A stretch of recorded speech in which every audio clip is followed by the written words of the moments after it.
we all kind of sat together and did some intentions before we opened this up. And really, the overarching intention for this group and intention for this session is just to, for me specifically, when I go out and I clinic and I teach, one of the biggest things that I see with people that's holding them back from really having good breakthroughs with their horses, or kind of getting through to that next level of like, hey, I see the change that I want to make.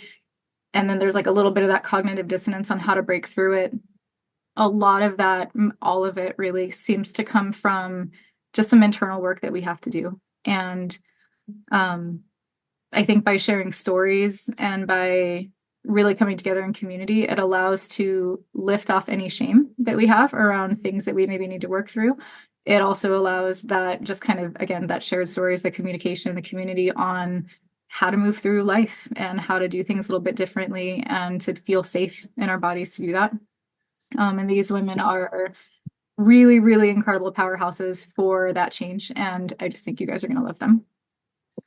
Little bit of background on me for those that don't know. There's a lot of people that signed up for this. People are saying they have difficulty hearing me. Is that no problem? Okay. You shouldn't, because my husband put in a bougie mic. So this thing hopefully should. So if you guys need help, please let me know. My original background with working with horses was I was a foster kid, and I was a pretty obnoxious foster kid. I was very outspoken and had a lot of anger outbursts. I have a wide range of emotions, and I just went through a lot of trauma as a child. I continue to go through a lot of trauma as a teenager and into my adulthood.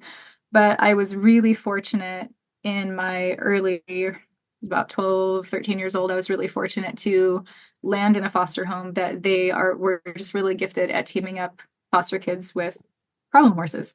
And it was just a really brilliant way that they were just like, hey, you should just kind of work it out together. And one of the things for me that was so incredible as a kid was, if you've ever been in a round pen with a horse, and this was before, I shouldn't say it was like before a gala, but now it's really common for people to be like actually trained in horse healing and stuff. And this was more of just like I'm just going to put you and this relatively explosive animal in a round pen together and good luck. And anyway, as a kid, you start learning really quickly how, if I come in hot, I'm not going to get that connection with a horse. And then there were moments where I would see horses and I would recognize the fear in them. I'd recognize the pain. I would recognize them being afraid of touch and afraid of connection and being like, yeah, me too, buddy. I get that. And seeing a nonverbal animal feel like that and then feeling so alone with my feelings. I don't know. It does something different to you when you can really sit with that. And so I learned early on through working with them how to, I don't want to say like forgive the shit that I went through, but which I mean, I did that too, but really looking into myself and being like, I understand why I'm reactive. I understand why I'm explosive. I understand why I don't like being touched. I understand all of these things about myself. And in order for me to get this horse to come in and draw to me, in order for this horse to feel safe with me, I need to also work on feeling safe within myself. And so, before therapy, before the psychedelics that I've done, before all of those things, the thing that really got me started on my healing journey was sitting with the horses and learning that level of connection. And that just transcended through my entire professional career. And when BTMM came about and I broke them down and I broke down pillar one being we start with the relationship to connection. There's, the postural pillar one where we're talking about like what we want to see in terms of like muscle activation and things like that. But really what I came down to is like the horses need to feel safe to connect. They need to feel safe with you. They need to feel safe in their body. And then from that sense of safety, then we can guide them into the postures that we want, in terms of a developed performance animal. What I wasn't expecting was, we saw all these crazy changes and these incredible stories of, all these horses changing. But what I wasn't expecting was all of the stories that I was getting in from people being like, oh my God, you're saving my life. Like, I didn't realize this. I didn't realize that. I'm now getting out of this abusive relationship. I'm working on connection within myself. I'm like I didn't realize that I had issues with relationship to connection until I really started doing this and just seeing like the personal transformation that was happening for people. And needless to say, it like shattered me in the most beautiful of ways. And I think that it's just something that, as only horses do, it really, it's just a really incredible healing modality that we don't really talk about and we don't understand. But I think that if we're allowed to really dive in and let the horses show us what we can work through, it can be just incredibly powerful. So without further ado, we're gonna kick this off. I'm gonna hand this over to, we're gonna start with Destiny, and I'll let you go ahead and just kind of do an introduction and I don't know, just tell your story. And Okay. we're all here for it. All right. Hi, everyone. I'm Destiny Strong. I have a pretty similar story to Celeste. I was in foster care, experienced a lot of trauma as a child, and I'm pretty sure I've lived in fight or flight for my entire life. I joined the Marine Corps at 19 in 2008. It was the height of Iraq and Afghanistan. I ended up deploying to Afghanistan and I have what's called a moral injury from the work that I did there because I am a very compassionate and empathetic person. Horses have been a part of my life the entire time. I would do anything to be around them. Like I'd go shovel stalls just to be able to touch a horse. And I think that my ability to connect was not with humans at all. It was with horses only. And that's kind of why I always sought them out. I was very grateful while I was in the military. I got to ride all around the country and do all kinds of different modalities. And it was very much, I was studying dressage, so it was very formal and you're progressing through the levels or trying to as a new student with a bunch of different teachers. And I lost kind of the magic that I felt with horses when I was young and just craved to be with them. I dealt with a lot of my own physical injuries from my military time and a couple bad horse falls. And that's what led me to Celeste's work with balanced through movement method. And I remember going through like the first pillar one course and I was like, okay, I get the horse to put its head down and then we move on. And that is not how it works at all. And I was pretty frustrated because in my mind, in my dressage brain, I was like, yeah, they just get into the posture and we keep going. But what I started to realize was through the emphasis on the relationship to connection, the horses that I've worked with have really been a mirror and shown me where I'm lacking. So the work that I do with horses right now is with a nonprofit called Healing Arenas. And we take off the track thoroughbreds and rehabilitate them with veterans and first responders. Usually, these people don't have any horse experience and they get to kind of learn about horses inherently and have the horses mirror things back to them.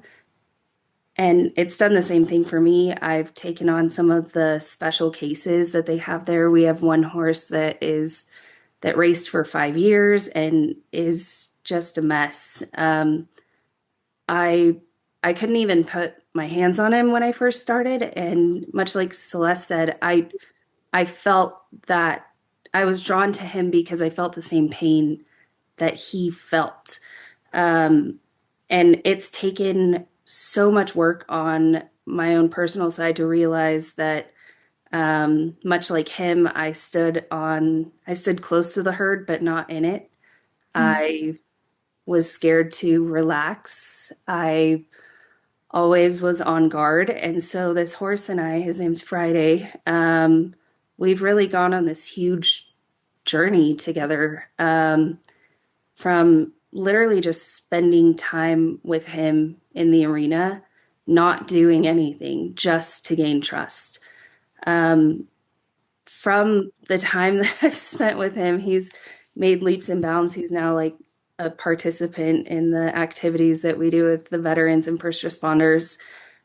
He laid down for the first time in a year in the arena with me, which Mhm. was so, I was honored. Um, and since then, he's now integrated into the herd and is sleeping with the herd, has some more confidence. He's still pretty, he's just got some severe injuries that um, are challenging to work on, to say the least. But he's helped me realize so much about myself because I've had to do the same things that I'm asking him to do, which is to relax and to feel safe in his body. And through my process of doing that, I've realized how painful it is for some horses, especially with a horse like with that background, which very much emulates the background that a veteran or a first responder might have. Your body just gets worn out and you keep pushing and you keep going. And sometimes you don't have a choice to stop, or you don't know how to stop. So I've realized with myself coming into my own body, I'm having to kind of acknowledge the things of where I'm in pain or where I'm weak. And it's basically been this process of trying to repair my own body, repair my own relationship to connections with humans more than horses, because I feel safe with horses. They're honest and they don't hurt intentionally. Um, and it's been a very beautiful process to watch that. It's also been extremely satisfying and fulfilling to watch the other veterans go through this. The majority of the veterans who are with us right now are Afghanistan and Iraq veterans. We have some Vietnam veterans that come in as well, and to watch them, they end up finding their own herd in the group that they're in, and they become a part of the herd with the horses, and it's just very beautiful work. And I'm very grateful that I've gotten to be a witness to it and learn on my own. I love that so much. What shifts do you see like most consistently when humans start to regulate around the horses? Like what do they report when they're working with them? So one of the very first activity that we do, because some people that come in have traumatic stories with horses, nine Mm. times out of ten in the very first session, we actually just sit in the arena on chairs, and there's a couple horses walking around to, get them a little more comfortable to just being around a horse, but letting the horses kind of sense them out. We do this exercise where everybody puts their hands on the rib cage. We'll have like two people on each side of the horses, and we ask them to breathe with the horses. And what you can just watch the relaxation with the horse and the humans happen at the same time. And the humans are slowing their breath down to try to match the horse. And typically everybody steps back and goes, wow. And by the end of it, we have the horse not haltered. Everybody has their eyes closed while they're doing it. And so the horse ends up, we take the halter off and the horse just stays with them. And it's this beautiful peacefulness that I think as a veteran, I hadn't felt for a long time. And I know a lot of the people that have gone through have kind of expressed the same sentiment of not, they didn't know how much they were missing as far as Mhm. peace goes. So there's a lot that happens as we go through the program. They end up taking the horses through obstacle courses, and most of the work is at Liberty. So these people are learning about horses inherently without this pressure of you have to do a job or you have to ride. They can ride eventually if they want to, and if the horses are willing. But it's been very beautiful to watch like the unwinding that everybody experiences. I love that. I love that they get to do it at Liberty too, because, again, you get to see that when you have a little bit too much dysregulation, obviously the horses, there's a disconnect there. And so you learn to regulate so that you can communicate without that dissonance. Right. And that's probably so beautiful and so subtle. You had It's mentioned, interesting. Most veterans are drawn to Friday. I think because recognize the pain physically and mentally that they felt the same way. You'd mentioned like part of the things around like learning yourself and getting into it and having to basically realize how much pain you were in or where your imbalances is. I think my ex-husband was military and I worked with the military on a lot of transitioning soldiers. And so I know for you guys, it's probably so much harder than for us because you were like genuine soldiers out there. And even, but just from me and my personal experiences, I was only like 7 years ago, the first time that I ever felt like that I even was willing to admit that I did not feel safe in my body. And Mm, that was such a huge thing for me because I didn't want to admit that I didn't feel safe because if I admitted that, then everybody would know that I was unsafe. And it's just like, like that, the prey predator mentality kicks in.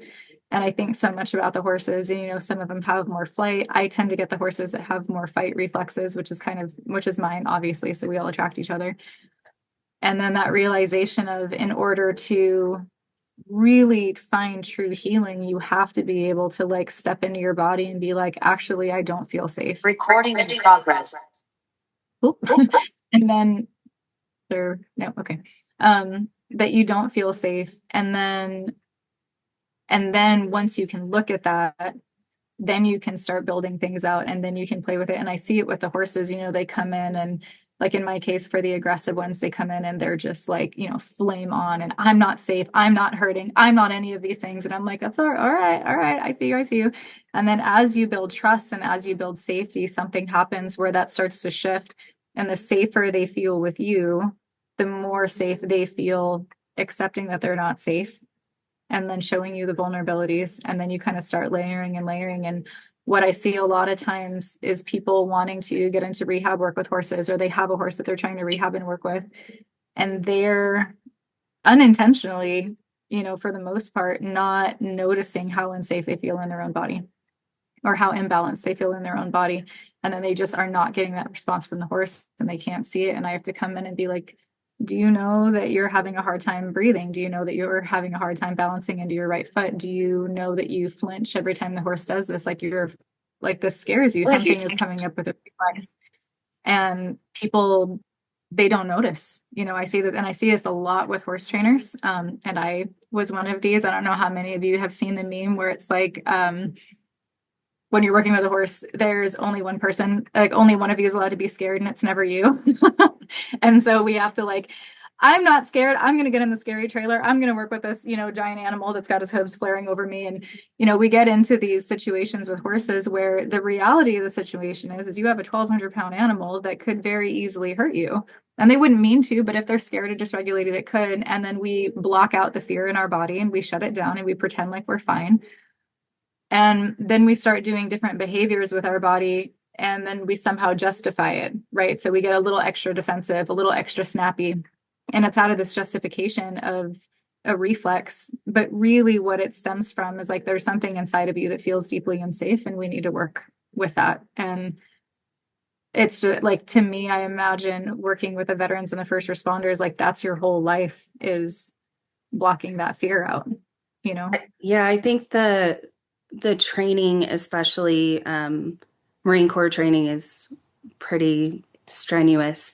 And they teach you from the very beginning that you have to just block out fear and keep going forward. And I think, like, for me, for instance, I learned to like clench my jaw Mm-hmm. and push forward even if something was scary. And that just became like a default mode for me. And it took years for me to kind of finding your work to discover that I was doing those things. And it was like this masking protection mechanism.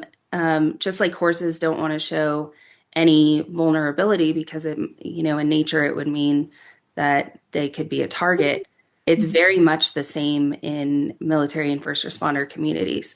And some of it, I mean, if you're in a war zone, that might keep you alive.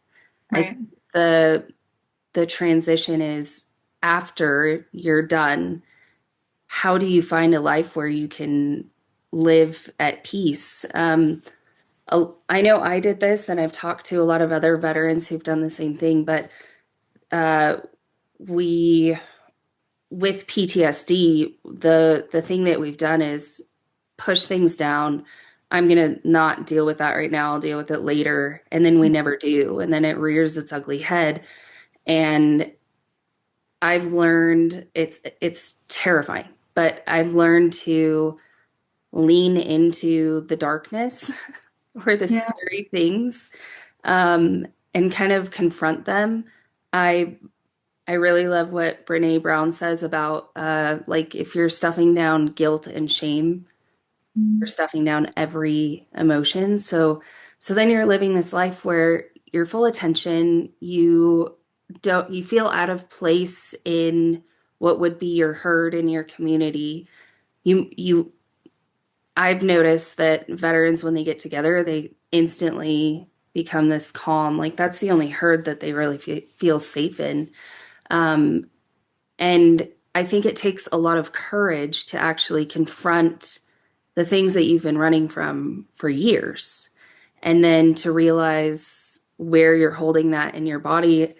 I call it hippie stuff, and it's actually saved my life so many times over. Like doing breath work, doing meditation, doing therapy, spending time in nature, just things that I think we're so used to pushing forward no matter what, and that carries over into our lives. But you end up where you're not living a complete life and as beautiful life as you could because Yeah. you're limiting parts of it that you want to forget.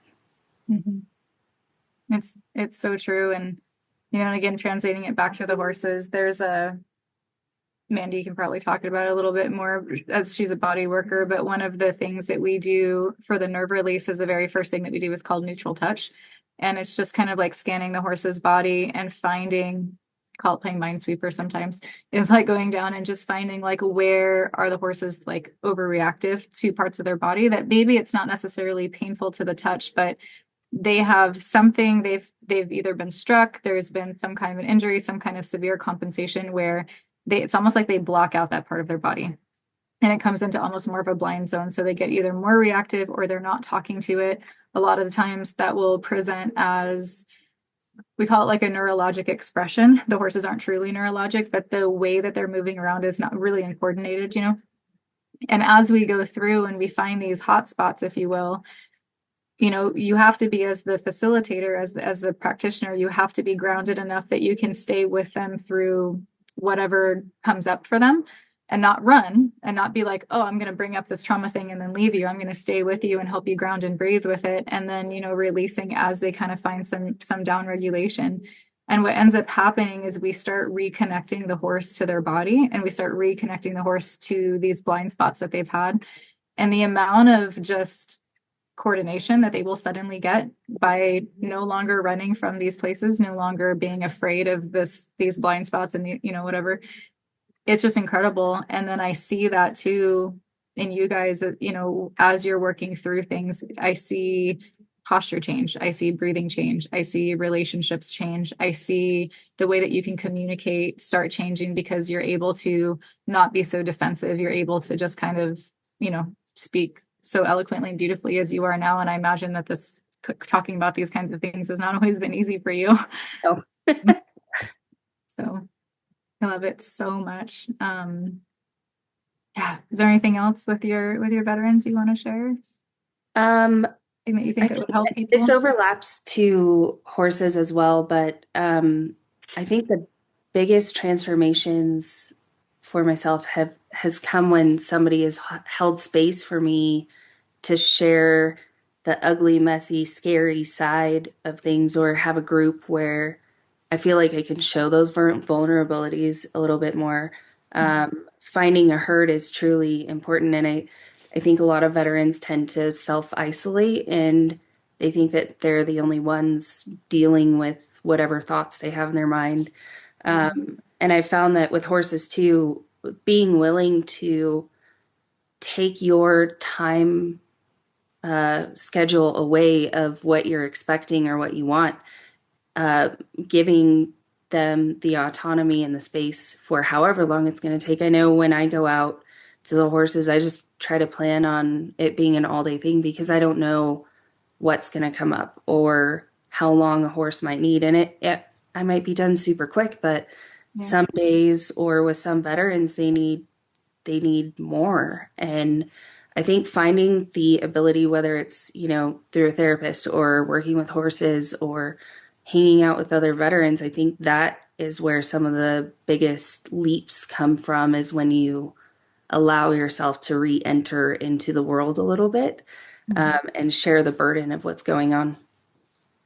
Yeah, I know, again, like shifting it back with the horses, when we have horses that come in that were heavily traumatized, one of the biggest things that I try to teach people, and it feels kind of scary in the beginning, is really letting themselves express as big and as scary as they need to, and almost rewarding it and clapping it on. Now, there are certain boundaries, right? Like you're not allowed to put your hooves on me. You're not allowed to put your, I even let horses put like my jacket in their teeth as long as we're mindful. I kind of have a thing with that. But I'll have certain boundaries around like my physical body needs to be safe in the middle of all this expression. But like one of my recent clinics, we had a horse that had a lot of trauma and past experiences, and we put him out on the lunge line. And he was fine working with him, but the minute we put the dressage saddle on him, you could just see him be like, "Here we fucking go." And I was like, "Hey, we're gonna put him back out on the line." And I have a sneaking suspicion he's probably going to blow up and bronc pretty good based off of external markers. And when he does that, I want you to cheer him on, and I want you to tell him good boy, and I want you to let him get as big and as nasty as he wants to. And, you know, especially in the dressage world, we're really big on like, I shouldn't say I'm not in it. They're really big in not letting the horses get too big and expressive. And we want to shut that down. And again, it's a fear response for us in that like this big crazy thing comes out and we're going to shut it down, shut it down, shut it down. But the problem is if they're not allowed that full range of expression to say all the things, I've sat with people with PTSD, and sometimes something happens. And if you start having all these emotions, or you yell, or you cry, or have all these things, and somebody shuts you down for that, you don't ever get to close that loop. It opens, you go into it, and then it just gets shut down. And then there's shame, there's fear, there's running from it. And so for the horses, the biggest thing, hopefully people can hear this and take away for both sitting and holding space for humans that are going through it, and also for the horses, like allow them to express themselves, allow them to be pissed off, allow them to be big and expressive, and just stay with them and tell them, good job, good baby, good job. Yeah, you get me. Yeah, you get bigger. Good job. We had like people clapping at the end, and the horse stops and he's like, oh my God, people are like happy with me. And it was so cute. And then, he takes these big breaths and he's breathing out and he's licking and chewing, and he's like he got to get all the way through that, and he was still safe and he was still loved. And it's so healing for horses. And I think sometimes you will get so much further faster if you allow that expression than if you're just like trying to shut it down every little piece. And that's what it feels in the moment, very counterintuitive, especially as a trainer, because you're letting them get away with naughty behavior. But it's the way that the nervous system works. It has to be allowed that full expression in order for it to come back, and to feel safe. And then, over time, they don't feel the need to get as big. Over time, with somebody holding space with you, you don't feel the need to get so, because somebody sat with you at a minute, like, yeah, get it all out. And that's to me, like, I hope people can hear that and take that away, that it is, it's your job to make sure that you can make yourself feel safe in those places so that you can hold that space so that that person or that horse on the other side of you can also feel that safety. Right on. That's perfect. Oh, Felicity just came in. All right. Miss Mandy, do you want to go? I do. Let's Hello. see. So I began, I guess, years ago as a body worker. And when I started out, it was all about, horse, let me do this for you because you will feel so much better. I know that if you let me touch your body, you will feel better. But there was this chasm between the horse letting me touch its body and what actually was a prolonged healing. In the moment, I could physically soften muscles, and then I'd, a week, 2 weeks later, come back and the horse was rigid again. And obviously, it's not that the body work alone wasn't enough. And there's nothing to blame, externally for that other than environment has so much to do with it. There were so many factors that I just couldn't find complete healing in the horse's body with traditional bodywork methods. And I came upon balance through movement method and was instantly a fan because the horse had a voice and a choice. And there was this release of expectation. Instead of saying, let me do this to you, horse, then it became, horse, would you like? Would you allow me to? What are you open to? And, that was one of the things that Celeste taught us in the very beginning was just to throw expectations out the window. And just to Mhm. show up for the horse, be open. I am here to help you feel safe in your body. And if you're not ready, it's okay. And that progressed through nerve release and then ridden nerve release. And I was so excited when you talked about the big expression because Yeah. I was riding an Iberian who had this big expression. And my friend and I, as we were riding, she noticed, and I did too, through ridden nerve release, that the bigger the expression we allowed the horse to have, the more he came down into his body and actually felt safer. And the same goes for horse or for humans too, is like you said, we allow ourselves to have that full expression and then we can feel safe. So I was busy as a body worker and enjoying my life immensely. I was the solo person. I didn't have a herd and was very happy just being with the horses. Humans scared me. I was happy to do my own thing. But some very close friends of ours had invited us to be a part of a nonprofit called Hope Project STL. And they wanted me to come and be the director of operations looking after the horses, which I immediately was excited to do. However, they also encouraged me to become a facilitator. So I initially became a facilitator with Egala. And the first day I came home from training, I remember like barely crawling in the door. I just felt so heavy, such an incredible weight because during our training, we were always told, do not role play, be your authentic self. And so as I'm working with my partner, he tells me that he was at the end of everything, he'd lost all hope, and he was considering taking his life. And I thought, what am I doing? I am not qualified to stand with someone who's telling me that he wants to take his life. I've spent my entire life hiding from humans by working with horses. How am I even capable of helping someone through something this serious? And the answer was the same as it is for working with horses. You don't have to have the answer. You are just there to hold space for the human, for the horse, and allow them to feel safe to process those emotions. And so obviously after picking myself up and, having a husband there to support me and say, you can do this, you can do this, and finding my strength in God, it was like, okay, I can. And years down the road, I got certified with equine connections, which is another modality of equine assisted learning. And when I found equine connections, it was this beautiful blend of what Celeste had been teaching us through balance through movement method and the field of equine assisted learning as a therapeutic modality for humans, because it was all about feeling safe. The Mhm. facilitator's job as an equine connections facilitator is to always be aware of what the horse is saying. Does the horse feel safe? That's the number one priority. And so when we bring in our participants, we say the number one priority for your horse is to always feel safe. The only way that the horse can feel safe is if you are, and this is the best thing, authentic. You don't have to be have it all together. In fact, if you say in your head, I have it all together, I can do this, I'm not afraid, but your gut, your heart is saying, everything in me is terrified, or my whole life is falling apart, or I don't want to be here, this is baloney, or I don't believe in all this woo-woo stuff. Whatever it is, if your gut and your head don't align, the horses call you out on it immediately. They don't Yeah. feel safe because you're not regulated in your own body. You're lying to yourself and you're lying to everyone else.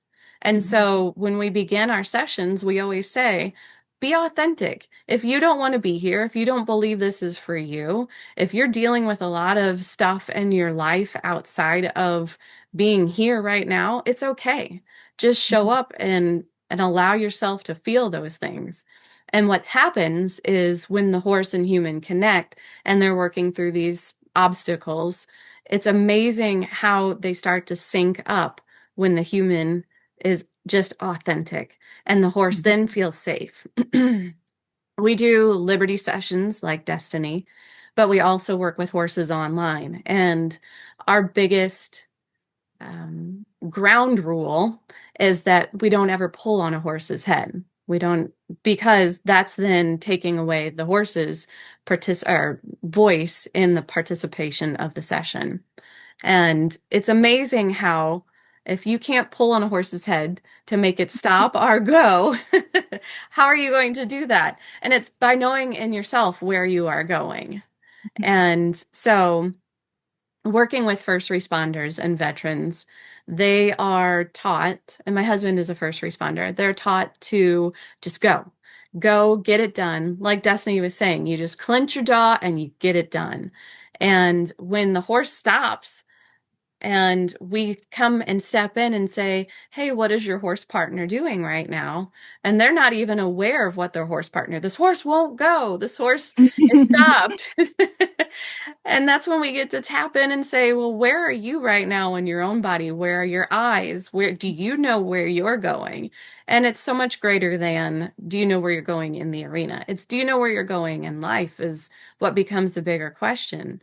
And so it's really amazing, like Destiny said, to just see how people go from this mission driven, task oriented mindset at the beginning of a session to all of a sudden relaxing and realizing that it's not about the mission or the goal, but it's about your partnership with the horse and the humans that are participating with you. And everybody walks away from a session and says, I just feel so much more at peace. And it's because everyone was regulating throughout the Yeah, entire session. It was just listening. That's all it was. I love that so much. I love the exercise of the leading and the stopping and having them see that. As an instructor, one of the things that I see a lot with people not doing healing work with horses, but just training and just doing lessons is the confusion I think that the horses get because they're not clear on what they're doing. And I'll ask them sometimes, I'm like, what is it that you're trying to do? Like what do you specifically want your horse to do? And they have not really taken the time to quite figure that out. And so to start out the exercises being like, hey, where are you walking? Where are you stopping? Are you paying attention? Are you present? Are you thinking about all of these other things that's going on while you're meandering? And it's just like horses are such a beautiful call to presence if we can genuinely be in the moment and that clear like that. The telepathic communication that you can have with a horse when you're really clear and grounded is just next level and it's incredible. And so I think that that's a really cool thing. The other thing that you mentioned that I love is, I mean, I love all of it, but I hear a lot of people, and I was told this and I believe this for some time, that if you're dysregulated, if you're having a hard day, if you're having certain things, you should not go out and be around your horses.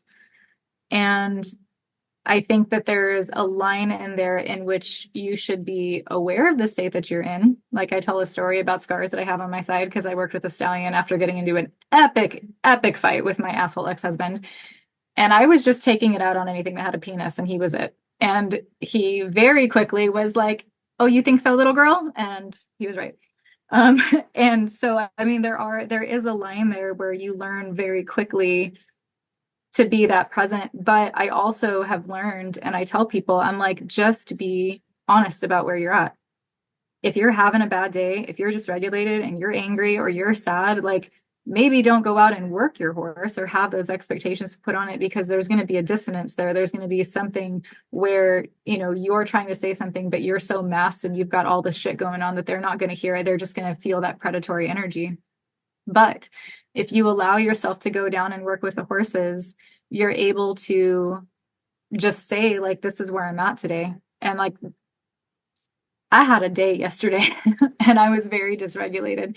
And I just went out to my pasture and like literally just laid down in the grass with my horses. And my young guy came trotting up and he was like, "Oh, who are we fucking up today?" He just has this, like, he's my little war horse and he could just tell that I was upset. And so, I had to work with him a little bit on just some spatial boundaries. And I'm like, I need to ground for a minute. And he was like, "Oh, okay. Well, yeah, we're grounding." And then he just lay down next to me. And then I just cried. And, you're just sitting in this space of like, you just allow yourself to be honest. And even though for a moment he picked up on the, oh, mom's upset about something, because I was honest with my boundary of like, yeah, I am. And, I'm just going to sit with this. He was like, cool, I'll sit with it with you. And then my other two came over and we're breathing and hanging out. And I'm just like, this is the best thing on planet Earth. Like I just wish everybody could experience this. And if I would have been under the ruse of I can't be around my horses because I'm upset, I would have not been able to receive that gift. And so it's so beautiful that you're able to teach them that just from the get-go. I think that's incredible. Yeah, we as humans, I think we step into things with a task orientation in mind all of the time. We're set on accomplishment and we're set on making sure that we hit our marks for the day, we hit our goals for the day. And sometimes we need to stop and just be mad, be sad, be angry. And I love that horses only live in the present. They have an awareness of their past. It lives in their body just as we do too. Trauma stores in our body, but they live in the present. Do I feel safe right now? Do I need to flee? Can I relax? What are the things the horse needs? And it's always just to feel safe. And sometimes for us just to stop and slow down, it seems like the hardest thing in the world as a human, because we always know there's this other thing I have to go and do. Later on, I'm still going to have this to deal with. But when we become present and just be with the horse, like you said, there's something incredible that happens. We unwind in our bodies and our minds, and we can walk away feeling better from doing absolutely nothing, just being with the horse. And that's a gift. It really is. In a lot of Native American cultures, I was raised in with my mom, they talk heavily about the grounding medicine in horses, and I believe that wholeheartedly. And we see it just from that, like that is what they do. It's almost like they can take that in and they have the ability to ground. And when you're working in rehabilitation with horses, what I find is oftentimes those horses have lost their ability to ground. And so like my entire intention when I first get horses in, when I see that, is I'm like, how can we kind of basically give you back your medicine so that you can just do what feels good to you? And then, we also reap the benefit of that. And so it just turns into this really beautiful symbiotic relationship, I guess. I love that. Thank you. Is there anything else that you want to share? I was trying to think. I had a question that popped up. It's gone. I'll think of it at the end. Miss Danielle. So Miss Danielle is oh, good, Connie, I'm glad that you're okay. You fell asleep and we were worried about you. I was like, I think she just fell asleep. She's okay. No dying on the Zoom. Miss Danielle is, I'll let you introduce yourself and all of the cool things that you are. I hate introducing myself. I know. It's good practice. So yes, first of all, I'm super excited to be here. I've been loving hearing everybody's stories and everything that has been shared. I, rather than jumping in with explaining everything and that I am now, I'm going to go back to the beginning and explain how I got here. So I, from a very young age, began to embody feelings of not good enough. And that really carried on throughout, childhood, teenage, so on and so forth, where I became to get, really anxious, really unsure of myself, unsure of my presence, unsure of my body. And that led to me developing an eating disorder, which is really interesting because this uncertainty of how I was feeling in my body, the eating disorder is like the ultimate stifling. I'm Mm. going to take the most primal sensation in my body, hunger, and I'm going to stifle it. Um, and so, that became years of this brace and this like fawning response. Um, I then I was hit by a vehicle when I was 24 and broke my pelvis. And I told myself that I was like psychologically fine from it, and physically, like I turned out okay, So I really started to tell myself like it's not a big deal, it's fine, I'm cool with it. Like, ha ha ha, that happened to me. What a crazy thing in my 20s. I love how we And just then, like laugh off really significant trauma sometimes. We're like, right. like I'm just gonna, I drop it like it's a Tuesday, and then I see people's expression, and I'm like, maybe that was worse than I thought it was. Sorry. Yes, exactly. And yeah, I had no idea that I was bracing so significantly. I was leading my life in this alternating state of freeze and fawn and fight and flight, and going through all the different stress responses because I didn't know how to feel any of them. Like I said, I was stifling, Mhm. um, and I wasn't really willing to deal with any of it. So I've been involved with horses since I was 8. And in 2018, this mare came into my life, Soda, who's like, she's like hanging out back there. And not in that picture, like literally in my yard. But she she started to really open things up for me that I hadn't even been, aware of, where she was like that quote perfect horse.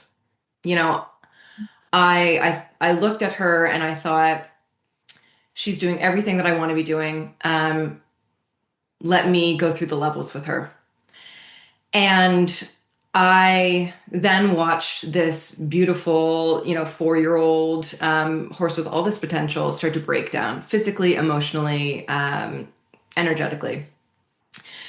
And I started to feel those same feelings of I'm not good enough. What am I doing? This is my fault. I had no idea at the time that, ironically, coincidentally, she had a very similar injury to mine. My right pelvis was broken. She had a right SI injury from before I had gotten her. It's so interesting, like we had said, that we meet these horses, like you had said, like the fight horses come into your life with your fight thing. My literal, like, same injury horse came into mine. Yep. And so, So common. It's so beautiful and so frustrating sometimes for people because you're just like, bam, mirror, but it is so beautiful yes. if Yeah, you like. exactly. Yeah. Yeah. Not maybe at the time. It was pretty Yeah. frustrating, but now, no. And so Soda, she she started to show me the signs of I'm not okay in my body. And Mary, I know that you had asked in the chat about explaining like feeling safe in your body, and I'm going to kind of tie that into this as well. So she started to show me those signs that she wasn't feeling safe in her body. We started to see that she was starting to brace, that she was being hesitant, that she was starting to really create these behaviors that I wasn't seeing before. And instead of acknowledging, let's go to the root cause of this, from our conditioning that we see so often within the horse industry. It was, let me just try something different. Let me put a different bit in. Let me work with a different trainer. Let me, do something different rather than asking the question, what is actually going on here in the body? And that kind of went on for quite a few years where things were getting worse and worse and worse. I watched this horse who was my dream horse begin to disintegrate in front of my eyes. She went through the phases of, at first it was flight and then it was fight, and then she just like gave up. The moment that I will never forget is when I brought her into the ring and I went to get on her. I brought her to the mounting block and she laid down. It was like her final thing of saying, like, I have been trying to speak to you, human, and you are not listening. I submit, and that was the big wake up call where I realized, I've been watching this horse fight. I've been watching this horse attempt to flee, and I have been conditioning, myself and interpreting that as bad behavior rather than acknowledging what her body might actually be trying to say. And so I eventually found balance movement method. In the beginning, I was like, I'm just going to put her out to pasture. Like, I just need a break. I'm mentally burnt out from this. This has been going on for years. I'm going to just put her out to pasture. And then, of course, the balance movement method, kind of swooped in and opened things up for me. And I remember I said to you, Celeste, the first time that we had met, that BTMM, it was the first time I feel like I actually met my horse. My dog's trying to eat the Amazon. It's okay, I don't hear. And the awareness that her body was actually trying to speak, it helped me to acknowledge that my body had been trying to speak to me. And I was stifling her the same way that I had been stifling myself. And it really starts to bring up the discussion of regulation. We look at nervous system regulation, and there's this whole discussion about like being calmer, and we want to, calm down. We want to be more chill, and things like that. And if we are not able to do that, or if we attempt to do it and we just can't, it's that not that there's anything wrong with us. It's that we need to be able to allow our bodies to speak. Like, true regulation is not calming through the body. True regulation is letting the body speak. And so Soda, by acknowledging everything that she was going through and me witnessing that it was her body trying to speak, it allowed me to start to recognize that my body was speaking to me as well. And I just hadn't been listening for decades at that point. So, that was a big turning point for me going through the nerve release program. I say that BTMM helped me meet my horse. Nerve release helped me meet myself. It was like, surprise. It was the biggest opening in the best way. Because again, you can't hide from that stuff. The body is speaking, and you either can choose to ignore it or you can choose to listen to it, but it's going to continue to speak. And so it was a really big opening for me where I acknowledged that I had been doing all of this movement-based work. I've done all the yoga, I've done all the meditation, I've done, all of the things. And the funny thing is I used to meditate so much, and I would get really, really angry when I would meditate, and I would think, I'm just doing this wrong. I'm just not good at it. When in reality, my body was like, hey. I was like, I don't think this is the response I'm supposed to have to this. Why am I so angry when I'm done meditating? It was this trickle effect that began to open me up to more of the somatic work, where we have to go beyond, just the movement. We have to go beyond this like toxic positivity or of calming down, and starting to look at, like, if my body is bracing, if my body is trying to speak to me, if my body is going through all of these different things that is making me feel like it's unsafe. And again, Mary, I am going to address that. It is,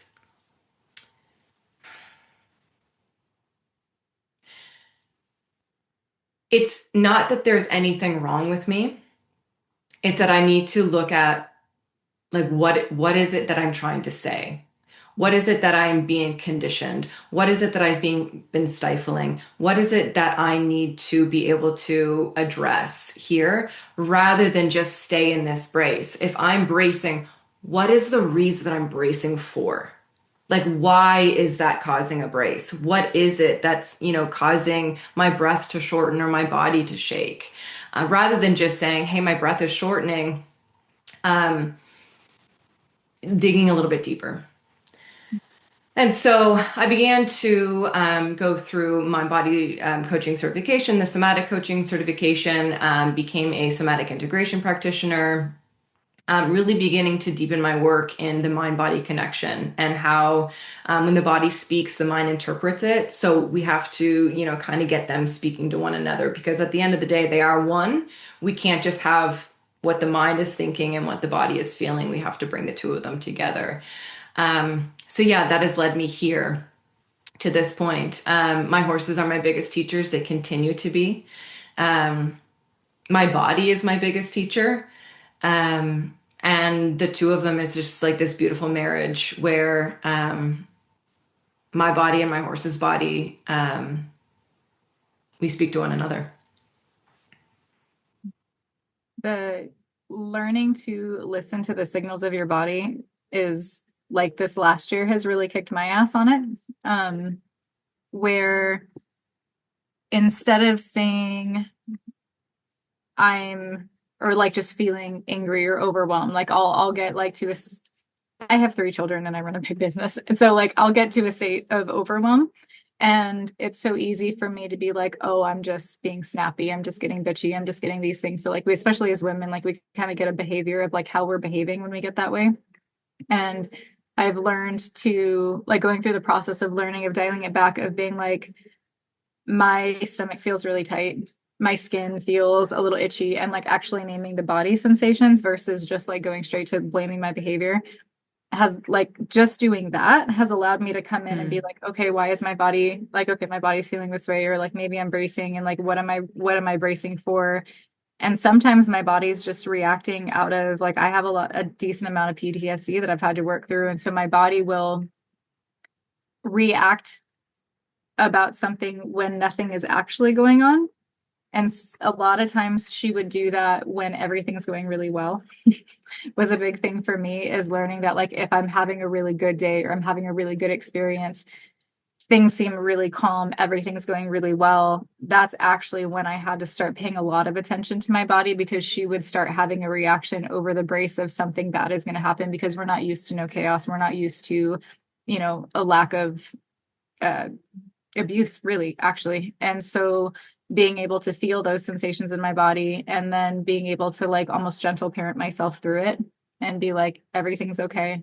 It's all right. I remember I started doing a practice that was so wild around when I would have a really good day or something really good would I was always pretty good about when I wasn't always. I thought I was doing really good around nervous system work when I would have a really dysregulating thing happen and I would notice it and then I would like go take a warm bath or I go journal or I go do something nice for myself, to like help down regulate. What was a really interesting mind trip for me was learning that I actually had to do that when good things happened. Because I was sabotaging myself because good things would happen.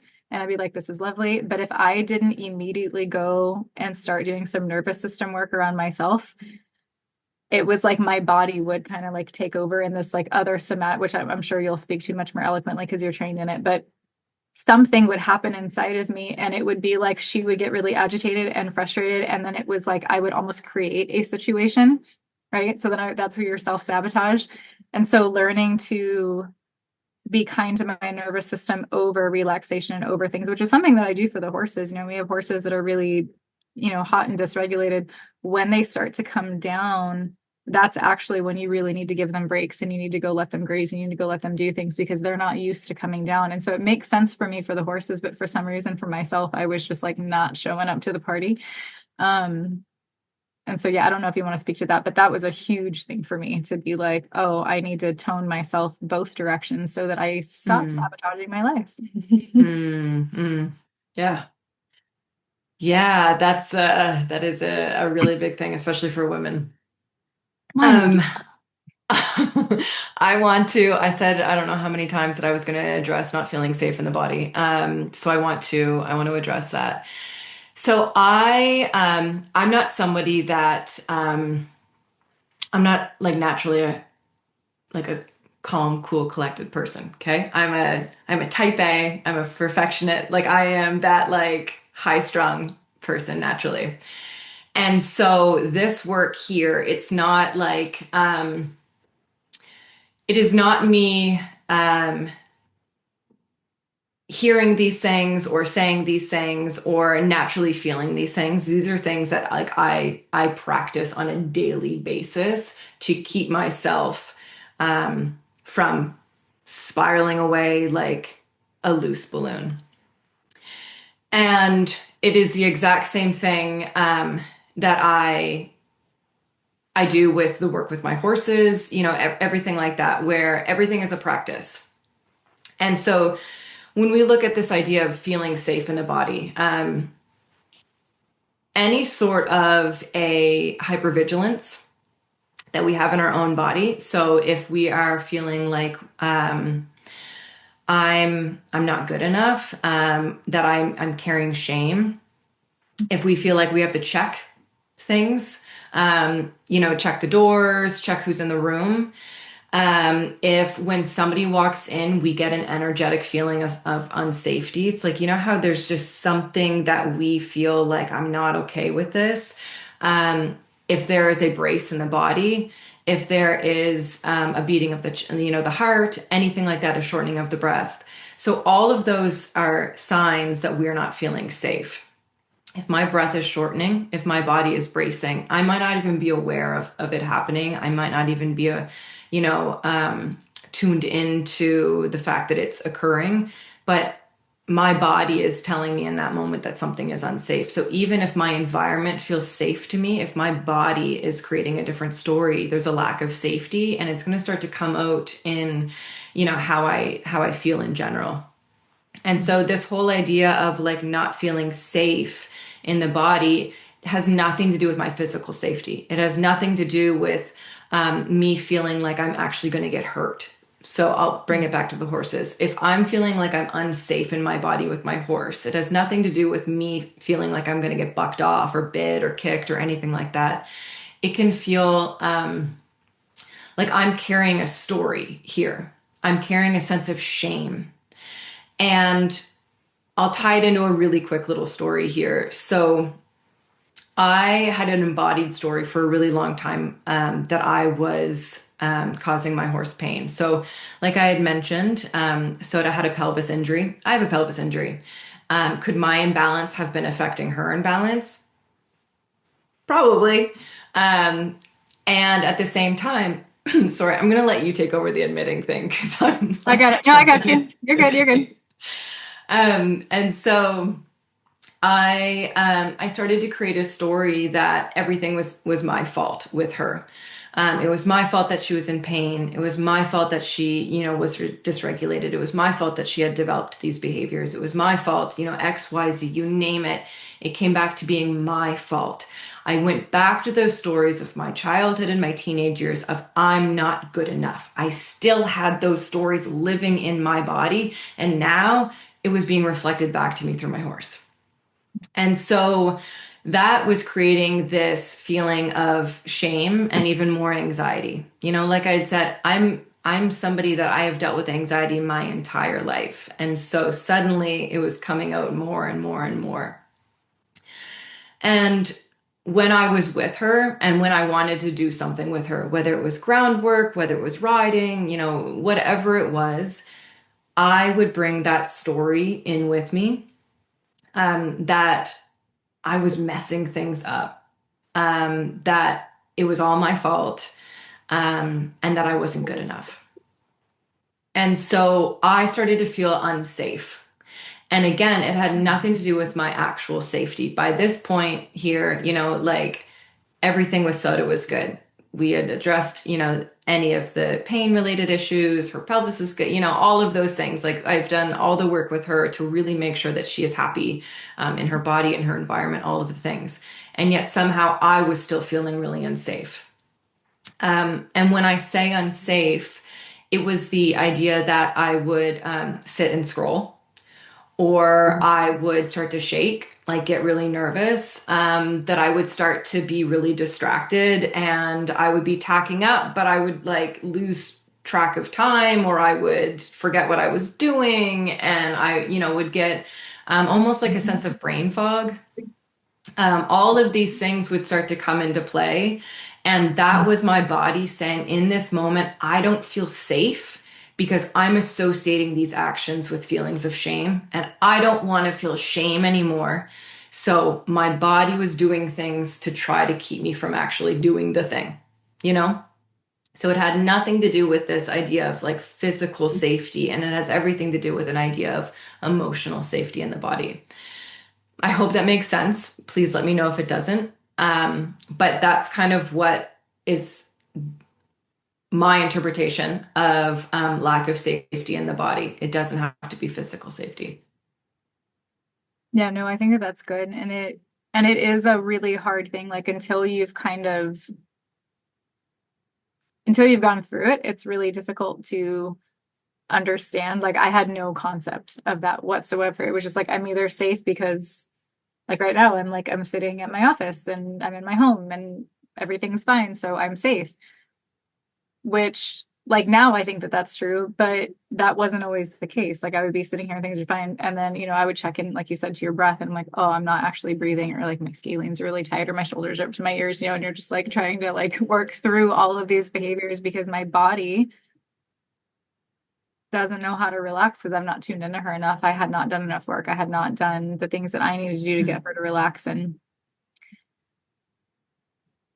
yeah, it's a wild ride to play with that. But it is, you know, maybe some of you are on the call that you can look at this and be like, yeah, me too. But there's a lot of clients that I get, so many, in fact, that they're on, the third, fourth, fifth horse that they've had, and they're having the same problem. It's like either they have a horse that has like reoccurring injuries nonstop, or the same behavior thing, and it'll seem like a freak accident that causes it. Like it's not something that you can be like, you just have shitty horsemanship, or this is like this is a you problem. Like it's not your fault.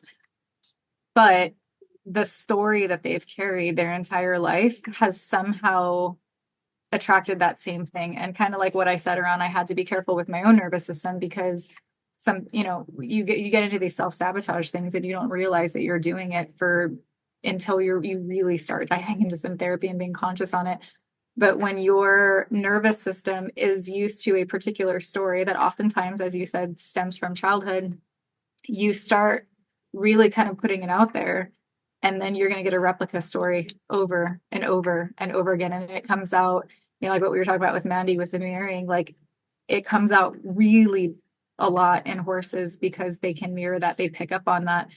And so it ends up being an invitation of, instead of hyper focusing on, all of Soda's injuries and all of these things that were like going wrong, for you to have had done enough work to go back and be like, oh, I have this story that I'm never going to be good enough. And because I'm never going to be good enough, something's always going to happen with my horse. I'm always going to fail. I'm always going to do these things. And then to be able to shift that and get out of that freeze and change that story so that then all of a sudden things start getting better. So much of the time, it's really not like a lack of quality training and horsemanship. It just has to do with yourself and being able to get really honest with what are your stories, what are your, I have an energetic class that I do where we talk about like, what are your energetic minimums? What are the things that you just kind of allow that you don't notice that you're allowing until you really dive into it. And horses just, they just come into that really beautiful mirror of getting to know our nervous system in a way that I don't I've never experienced anything else be able to just come in and mirror it that beautifully. And in the good ways too. Like I'll go through a shift and then my horse will immediately also go through that shift in the behavior that they're doing. Like it's the cool thing is that it works in the positive. You know, we're talking a lot about it in the negative, but as you grow and as you heal, without going out there and doing all of the circles and all of the work, your horse will just like that lameness will kind of start to go away. That extra range of motion sometimes starts to just come in, and the weird spooky behavior that they were having just like kind of magically goes away. And you see that a lot when horses will have behavior with somebody and then like a professional will come in and that behavior just magically goes away. It's because they have a different story. And they also, not only do they have a different story, but that's not their horse. So that personal mirror doesn't kick on quite so badly. And so I just think that it's important for people to know that there are other components that are going on so much of the time. And so when we see people that go clinic to clinic to clinic, method to method to method, trainer to trainer to trainer, it's like take the time and see, you know, so much, like I have so much faith in people that they don't need to, I believe in mentorship. Obviously I teach and I believe in training and I believe in doing those things. And I do think that for the most part, your general amateur horse owner is way qualified and way capable of making profound changes with their horses, but it's really got to start with like themselves and their own confidence and not bypassing all of that and just thinking you need the next Band-Aid to fix it. Yeah. That's a lot. I know you're not technically on the panel, Felicity, but do you want to pop off on any of that? Because for those that don't know, it's kind of a little gem to have you on. Felicity's a coach as well. And I know you talk a lot about stories with horses and people. Oh my goodness. I'm makeup free because I was out with the horse. You're always beautiful. Because I'm like listening to you guys, just like nodding, being like, yes, yes, yes. Like I feel everything that you're saying and I get it. It's a lot. And I think also people that are called to this deeper level of work as well, in terms of the nervous system work with their horses, like, of course you're going to be like guided to look at that yourself. Like, of course. And I think from like soul contract perspective as well, when you're looking at it energetically, like it just makes sense. And like you're talking about the people that have the repeated patterns and the repeated layers and the mirroring that happens with the physical ailments and the experiences that happen. And like you mentioned as well with the positive shifts, like the timing at which you shift something internally and then you witness it being reflected back in your horse is just wild. And I'm continually humbled and like amazed all at the same time on my journey as my horses continue to invite me to rise and grow and evolve. And I think I've really enjoyed listening to all of you kind of share your experience in terms of what you guys have been journeying through. And I just feel this like the level of like groundedness that like I was just catching the end of the call, I think Mandy, like Danielle and you, Celeste, like bring to this conversation. You're just like, oh, you can tell that these women have like, you've been in it. Like you've been going through it. You've been a part of it because there's a level of like deep compassion and reverence for the whole journey. And I think in terms of that beautiful question that came forward about what it means to not feel safe in your own body, like it's just, I think from a polyvagal theory perspective, you look at going, okay, when you go into a fight, flight or freeze response, this is just when your body is feeling like there is a threat or a perceived threat in your environment. So it's simply that, like, if your body feels like there is a threat or a perceived threat, even if consciously it makes zero sense, that is your body not feeling safe. And I think sometimes, like Celeste, you mentioned, you can be in your office and your body's responding. It might not even be responding to like that moment. It could be responding to like what happened earlier that day or something from 20 years ago that just decided to kind of rise up, because there are so many different layers and factors into the mix. And it's just really, really big. And I think, Danielle, what you were talking about in terms of like your horses inviting you to feel and looking at that mirroring, like I've been in this process of like, I'm going to write this book. I'm going to write a book about my stories. And I've shared a lot about my stories with my horses, and it's been really cool. Like I've shared about it audibly, but writing it's been a whole other thing. And it's like I have to go through a whole somatic therapy session for every single story. because there was so much in my body that just hadn't been processed. And it is just really, really fascinating to witness the intelligence of the body and the layers that we can hold on to and the beauty that's within that as well. Like, it's so intelligent and so fascinating and so beautiful. And I think when you can cultivate reverence for that, it's just really, really special, because I spent, like many, a long time feeling like something was completely wrong with me. Like I was just kind of doomed. Like I couldn't get through this. I couldn't achieve the things that I wanted to achieve. I couldn't even feel. Like I just lived from the neck up because I couldn't even feel my emotions. Like, what's that? Because my nervous system was just like, go, go, go, always on. And I've spoken to a lot of people and work with a lot of clients that emulate some sort of version of me from the past. And many of them, they're like listening to things on double speed. Like I would go to have a bath, but I wouldn't just have a bath. I'd have a bath listening to like 3 things on double speed because I need to cram everything in. I need to make sure, because Oh my God, nervous I'm so system guilty of this. was so uncomfortable with space. Mhm. So uncomfortable with space. And like you talked about, Celeste, so uncomfortable with receiving. Like moving to our new property was a whole other level of humbling of like, oh, you've achieved this big dream. Here you go. Now you can just enjoy it. Oh yeah, we bought my ranch and then I broke my leg. It was amazing. Like, It it's was just like immediately. I'm like, all right, I'm with it. But yeah, I just think it's really, really beautiful. And when you allow yourself to lean in, and like you're saying, I've had clients who their horses, they'll be like, oh my goodness, my horse like needs to release some emotions. They've got some stuff going on, and then we'll do a journey together. And then it turns out that they're holding on to some grief from like their soul horse transitioning in the past. And they do some work around that. And then all of a sudden their horse is like fine to touch and fine to do these things. And I just think it's really magical and incredible. And I think it's really beautiful that you're creating a space for this conversation. And I'm obsessed. Thanks. Yeah, it just, it's one of those things that Emily left. We've got a lunging course that I'm doing it's really Kiara's course, but I built it. Where she was like, this entire conversation was my whole lesson with Kiara. And I'm like, it's just what we say. Like, it's what we have to talk about so much of the time. And it's one of those things where I'm like, let's just do a conversation around it and let's just talk about it, see what resonates for people. And if it does, great. And if it doesn't, that's okay too. But it just gives you another something to think about while you're playing with it. Because, with horses, I think we can take things as deep or as shallow as we want.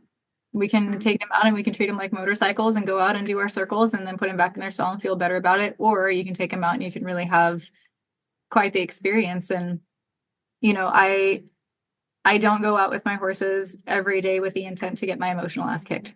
That's not always the day. Yesterday I really needed it, but some days I go out and I'm just like, I want to work with you and I want to work on your body and I want to practice what we're going to do. But the undercurrent in the whole conversation, whether we're going to go out and we're going to work on training to prepare for a competition, or we're going to go out and I'm just going to be with them, the undercurrent is that pillar one, that where's the relationship to connection to myself? How do you feel about the relationship to connection with you? And in everything that we're doing, do we both feel safe? And if at any point in time we had a place where there's a brace or that sense of safety goes away, we found our edge, we're going to come down, we're going to reassess, and then we'll kind of work back towards that. And that's just the conversation in everything that we're doing. And sometimes it ends up being super spiritual, and sometimes we're out having a good time chasing cows. It just kind of depends on the way that it goes. But for me, that's kind of like the guiding light, and it just keeps things way more beautiful, I think. I just think it's a better way of being in life. So yeah. Do you guys There's one more thing I wanted to add that is something that I don't think is spoken about often, is like people can enter this dynamic where they have this deep love and like want to form this deeper connection with their horses. But when you can know, and I think subconsciously that there's more being brought up to the surface, there can be these avoidance patterns that come in where you're like, I'm just going to avoid even doing anything with my horse. Or maybe I'm only going to continue to work with the horse that I'm struggling with, if I have multiple horses, just to continue to affirm that I'm not good enough, or I suck at this, or everything is doomed. So then you can create this habit. And I've had plenty of clients be like, why am I cleaning all of the time? Why am I doing all of these other things that I don't actually want to be doing? And I really want to be out with my horses. Yeah. What's going on? And I think that can be a really tender and vulnerable thing to be in, because like you hear about other people that are like, oh, I'm just going to go and like be really raw and vulnerable with my horses. And it's just like, well, that sounds lovely for you. But if I'm out there, I'm I just don't want to do that right now. my head over a stick. Like I'm just beating myself with this like mean girl stick the whole time. And I think that's where like having support is so powerful, because then you've got that containment and that space to really just air like, this is where I'm at, this is how I'm feeling, and just slowly expand your capacity. Yeah. Yep. Very Yeah. much so. Michelle said, can anyone speak to the tools to implement when feeling unsafe in your body? Yes, I think this would be a really fun like roundtable one. I'll go first and then I'll throw it over to Destiny and we'll just kind of hot potato it. For starters, I think that it's different for everybody, and I think it's important to play around with different tools until you find what feels good to you. And then as you go through different layers, sometimes that changes a little bit. Currently, for me, what makes me feel safer is when I get those feelings or I feel unsafe with my body, I literally gentle parent myself and I sit down and I look at my environment and I will talk myself through like, is there anything actually like, am I in danger? Are my children in danger? Is there any imminent threat? And I go through from like the broadest spectrum all the way down. And sometimes I'll find something where like, oh, I do feel unsafe because I have to have this really vulnerable conversation, or I have to go out to this barn in front of a bunch of people, or I'm going to, like I'm about to do something that actually does make me feel safe. Maybe it brings up a sense of like, I don't want to be seen, or I'm struggling with a certain belief. I don't try to, here's the deal. You want to be really careful to not gaslight yourself into being like, you're just safe, nothing's going on, but genuinely like doing a scan of like, where is that coming from? If you can find it. And sometimes you can find it. There are times where my body feels unsafe and I'm like, and I'll tell my husband, I'm like, I have no idea what the fuck's wrong with me. I feel all of these feelings, but nothing's going on. Like genuinely nothing's going on. And I've scanned and I've done the things and I'm just still feeling this certain kind of feeling. And at that point, he'll mirror back to me. And again, like Felicity said, it's really good to have community where sometimes you can check in with somebody. Maybe you can call a family or a friend or call one of us and be like, I just don't feel safe. And having somebody repeat back to you like, hey, you're safe. And that's really been helpful for me, as my husband will sit down and he'll be like, you're safe. The kids are good. Bills are paid. Everything's fine. And it's like, he has to talk to my old nervous system in order for me to be like, oh, okay. It's nothing actually current. Something, it'll be, my 12-year-old nervous system sometimes will take the reins. And so being able to have somebody mirror that back, and then sometimes I just take a hot bath and I smoke a blunt. And I'm okay with that too. And it just kind of depends on, I just think it's worth knowing, not using that as a dissociative behavior all the time, but sometimes it's good to, have something that calms you down. So anyway, those are a few of my things. Destiny, you want to go? Sure. I've done all of those things. I think the biggest thing for me right now is I'm having to stop and give myself grace and just be very gentle with myself. Like I realized that literally driving into town to be around people jacks my nervous system up. And I think the awareness now of going, okay, that's a stressful thing for me. How do I stretch that a little bit to support myself to be able to do this? Because I know that like I would love to just like stay in my home like a hobbit and have my horses around. But I think that's not where, like, that's my comfort zone. That's not where growth is going to happen. So I try to set myself up for success. When I feel like I'm kind of like spiraling, I immediately pour on self-care. So like I'll go take a bath and light candles. I'll put on really comfy clothes. I'll watch a comfort show. Like Ted Lasso, without fail, I love that. always brings me back. Um, but yeah, I think having learning to have grace for myself and in the way that I talk to myself has been really important because I think for so long I relied on this like negative self-talk just to survive. And I guess it's kind of like that story and trying to just pause and like it sounds really woo-woo, but like giving the part of my body like a mental hug that is really struggling and being like, it's okay. Like, let's just stop and pause and wait until it feels better. And then giving myself the grace and the space to do that has been really important. Yeah, that's kind of what I meant to with like the gentle parenting myself in. It's a weird thing to be like, I'm a grown adult and I should have all of my shit together and all of these things. But then you realize that these past stories or these past traumas, like when these things come up, like for me, so much of what happened with me was in my childhood. So like when these triggers come up, these things come up, it's literally 12-year-old me responding Yeah. and really understanding that. And then, now being a mother, like I've got a 15, 11 and a 4-year-old. So being like, how would I respond if my 11-year-old was acting like this? What would I do with them? And then like genuinely sitting me down and trying to talk to her and being like, hey, babe, I get it. And also like I've got us, like look at, XYZ. And that's such a trippy thing to do, but it is, but it gives you more grace, I think, than being like, oh, I should be better, I should be further along, blah blah blah, and being like, no, you're literally, it's this version of you, this age of you that's coming out and responding, and being able to mother her is it's just so it's so necessary and it's so beautiful.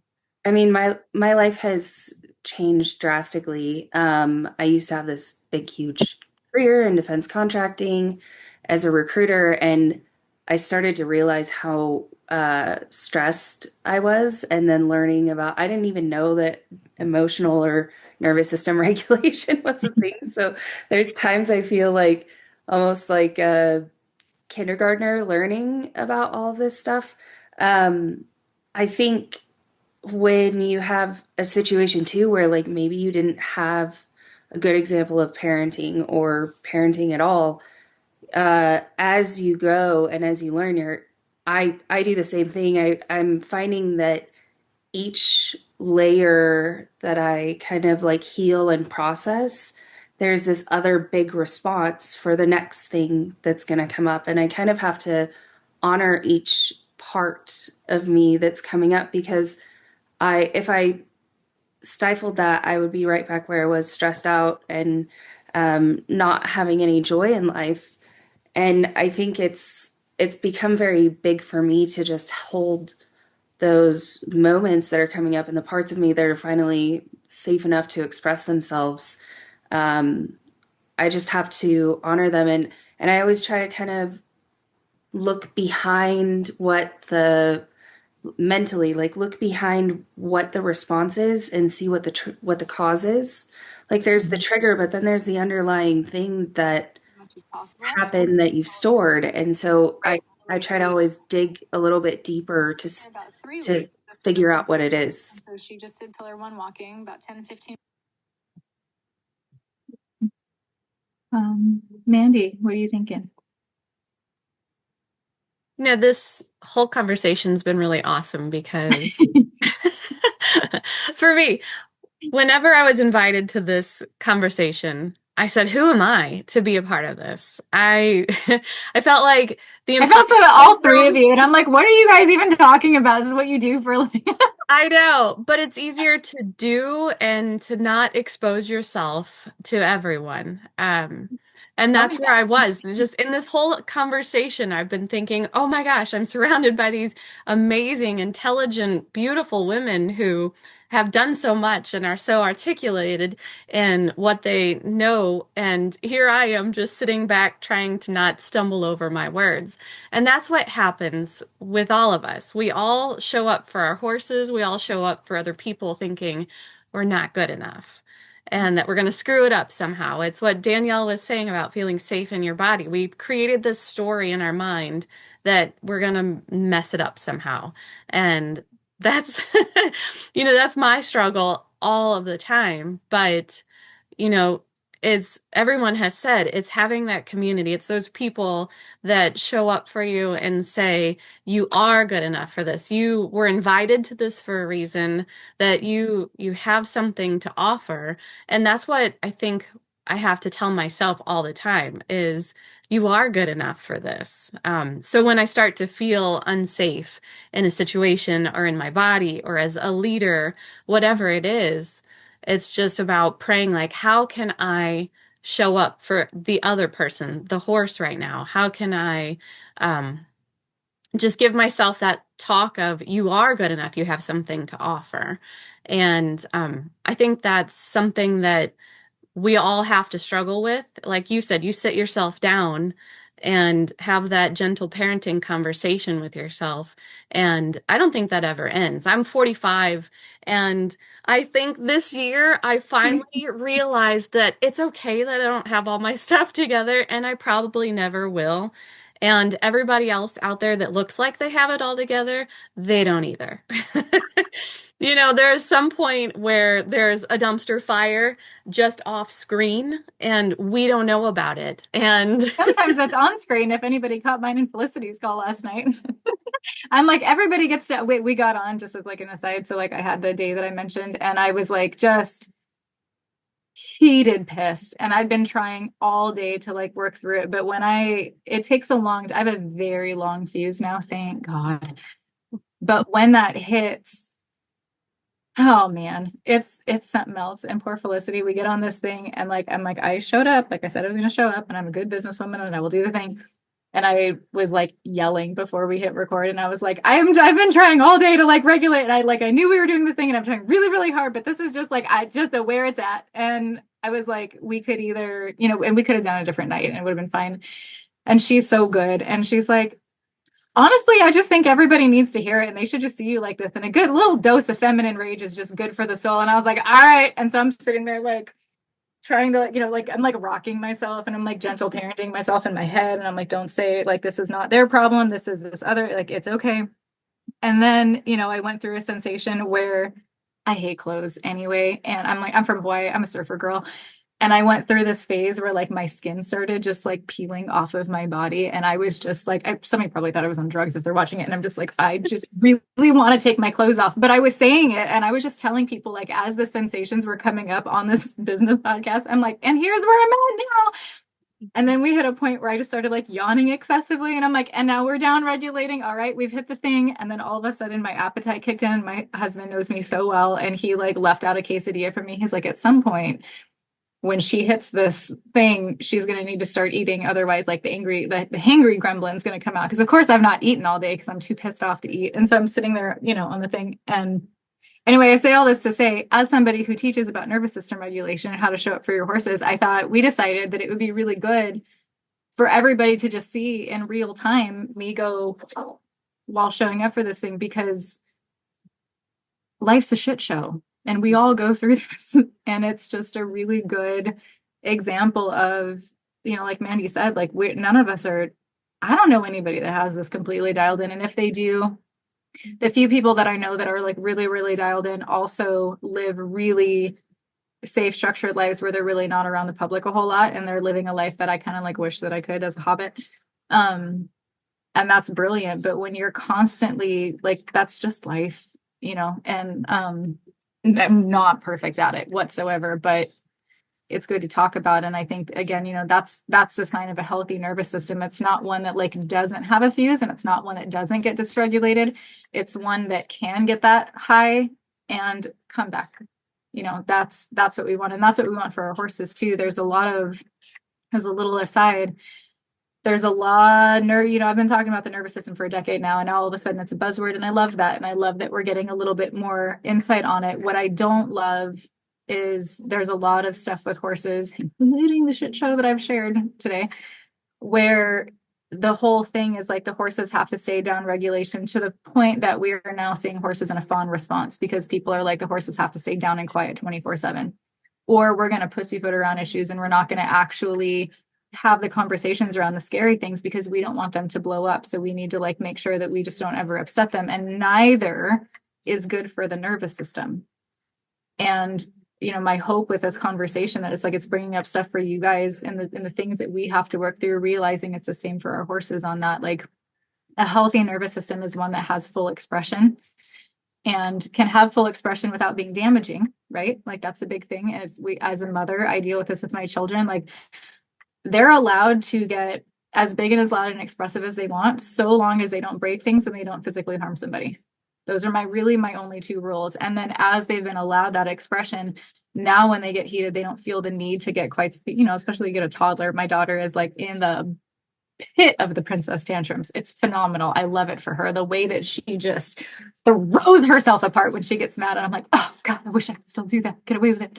But we let her, get as big and expressive as she wants. And then, as she's kind of grown, those things have gotten quieter and quieter, not because we've shut them down, but because she was safe to get really big. And now she doesn't have to get really big.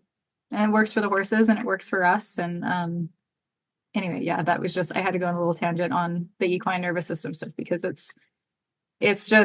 I'm so thankful that we're talking about it. And there's a lot of damage that people are doing with it in the name of that. And I struggle with that quite a lot, as you can imagine.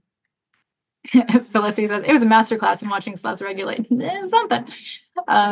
It's also really funny. You guys are it was like dark when we filmed it and my lighting was weird. And so like my screen was just like kind of red.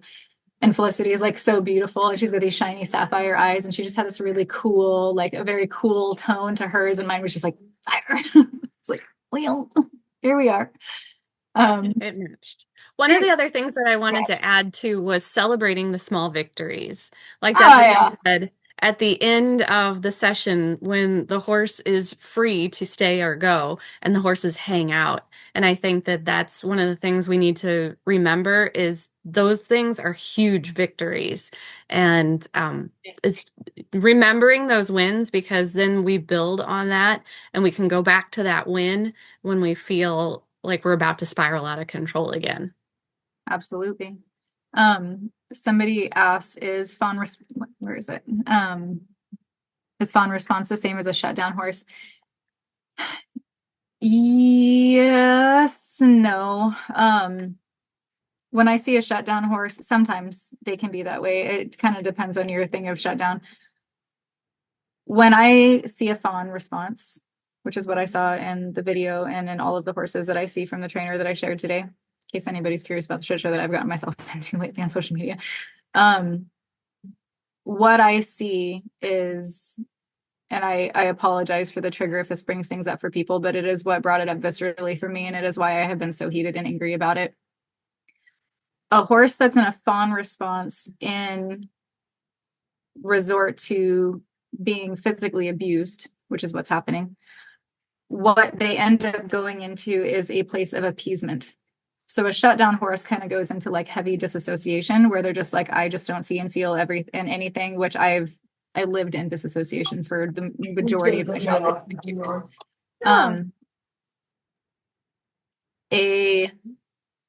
The fawn response is, I'm going to do all good things and I'm going to be as appeasing as possible so that the next blow that comes maybe won't hurt so bad. I've been in that situation in sexual assault things where it's like on one hand you could fight or on the other hand you could fawn. And if you fawn, maybe you won't get killed and you get home to your kids, right? That's what I see when I see fawn. And that is why I get the visceral response that comes up that I'm just like, I don't play that. Like, there's outright abuse where horses are shut down. We see it with, really heavy training sometimes, and it happens, but they can disassociate and then kind of go someplace else. It's a very different psychological warfare when you get a horse that's in a fawn response. That's like, I know I'm gonna get beaten. I know this thing is coming. I know this bad thing is gonna happen, but I'm gonna do everything that I can to make you as happy as physically possible and to look relaxed and to look really happy and to make all of my good, happy, faces, and my ears will be up and I'll shake my head and I'll do all the down regulation signs so maybe you won't hit me. And then they get hit anyway. But maybe they don't get hit as bad or as quickly because they were being good. And that's the issue with the fawn. They're all bad. All places of a displaced nervous system is not, it's all negative, but that's why I think the fawn one is the psychological warfare is really tough. Shaylin, I hope that's how you say your name. If not, I apologize. Any tips for forgiving the self? I hold a lot of guilt if I get angry and react with both horses and my kiddo. I'm finally starting to register that a lot of reactions stem from my childhood, but now I just feel bad if I ever get angry. Destiny, I think you talk so beautifully about forgiving yourself over things that you had. Yeah, I saw that comment and I wanted to speak to it. So a little bit of background on my military career. I worked the intelligence mission. I was a translator. I learned from native speakers. So I gained this like reverence for the culture and the people that I eventually in the end had to target with drones or other means. And I used to carry so much guilt with myself about that. I had this really wonderful therapist who has saved my life many times over. He had me tell him the story of one of the most traumatic things that happened while I was deployed. And I told it to him, and the whole time mentally I'm like beating myself up, like, oh my gosh, why did you do this? And he repeated it back to me, and with so much compassion, helped me see that I did the best that I could with the resources and capabilities that I had at the time. And I think that is what I've had to carry into other parts of healing and forgiving myself is, you know, child me did the very best that she could at the time with the situation she was presented with. And you've done the same. I I think anger is perfectly reasonable when you're thinking about painful things that have happened. And I think sometimes it's good to get angry. I also think it's very important to have an outlet to let that anger out in a healthy way. I used to, we would say kill ourselves in the gym, in the Marine Corps, but I would literally like throw my whole body into things with anger. And I didn't realize at the time, but that was like completing the stress response from what I was dealing with. And I absolutely, I'm a mom too. And my response or I think I learned how to parent in the Marine Corps, which is a lot of yelling. And that was kind of like my default mode. And I used to hate myself for it. I've had to confront that and look at it and go, okay, like you've yelled. How do we respond differently next time? And how do I prevent I have to make peace with the root cause of that somehow. And it's gotten exponentially better with the giving myself grace. So I think if you're able to put, maybe it's like rose-colored glasses on, but like glasses of grace for yourself. And grace is, think of like somebody pardoning someone. You have to be able to have that for yourself. And it's something that I've had to actively practice and actively cultivate in myself to be able to give that grace to myself. I think it's actually helped me. People always say, oh, forgive, it's for you, not for them. And that never made sense to me until I started forgiving myself and giving myself grace. And the interesting thing is it's changed my perspective on some of the worst traumas that I've experienced from other people, to look at them through a lens of, wow, what made them that way, and realize that we're all completely imperfect. It doesn't, like, you don't have to get rid of the anger. I think it's actually really healthy to feel it and express it. But you can give yourself grace for what has happened. And that's how you move forward into a different state where you're able to react differently in the future. Yeah, I absolutely agree to that. And also, you know, as a mom, like my oldest is 15. I was really young when I had him. And as is most firstborns, he definitely got the brunt of my learning. I was not in a good marriage. Their dad was heavily abusive, and over the years, what I've learned, you know, in our parents' generations, most, maybe some of us had better ones, but it was really common to just sweep things under the rug. And like there would be a big blowout, they would fight, they'd yell, something bad would happen, and then you just like start over the next day. And there was never really a conversation around it. And in my household now, we still mess up. I still get overstimulated. I'm enormously better than I was, and I'm still human and I'm still learning on stuff. But when there is a time that I react out of a place that's not good with my kids, or that I, you know, was not regulated with them, I've learned to be really quick to go back to them and tell them that I'm sorry. And I'm like, hey, that wasn't okay. Like, I way overreacted to that. I shouldn't have done that. And like, we've made it really normal to apologize to our kids. And we've made it really normal to be like, I'm actively working on this. I don't tell them everything, of course, that I'm working through therapy. Like, there is, you know, you want to be mindful about certain things you tell your kids, but I do let them know that I'm working on certain things. I do let them know, like, if there was a behavior that I was expressing, like, that I'm working on it, that I'm getting better tools, and this is something that I'm doing. So like, they're watching the process and they're seeing, I just try really hard to be accountable for it. And I think that that holds me to a higher standard, and that, like, because I'm saying it to them and I'm apologizing, I'm a little more careful about not doing it again because I've already spoken to it. And I've just seen, like, my kids and I have a really deep bond and a really, really good relationship. And I genuinely, and like, we have been through some shit. And I really think that it's because I've always tried to be really honest. I'm not perfect, but you know, if you think about it, like, I remember my dad came back around years later and apologized for a lot of things and was just like, hey, like, I did the best that I could, basically, and I'm not, and it was shit, you know, like absolute garbage, and I'm so sorry, and you didn't deserve this, and all those things. And you know, when you get that, if you've been lucky enough to have somebody apologize to you for really bad behavior, you know, our capacity as humans to give grace to other people and to be like, I get it. You're right. That was the best that you could.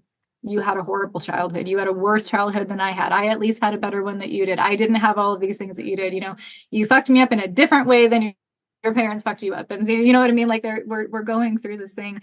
But when you understand that that you can give that to other people, I think sometimes, you know, I think Danielle, you were talking about it, where we get into these cycles where we're like, we're the only ones dealing with this, and we're the only ones thinking that we're this messed up and we're this and that. And when you get into the shame cycle of how do I forgive myself,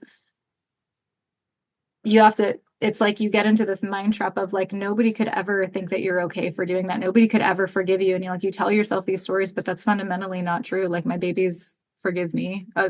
Forgive my parents, like, friends, people, like, I've had abusers come back around and apologize, and I forgive them. That doesn't mean that you're going to have trust necessarily, but the human's capacity to give that grace is quite large. And I think that when you start exercising that and you apologize to your kids and you have that conversation and you see them give you that grace, it allows you some breathing room too. So I'm sure you're doing a wonderful job. Emily said, I understand many want to be a hobbit. I wish.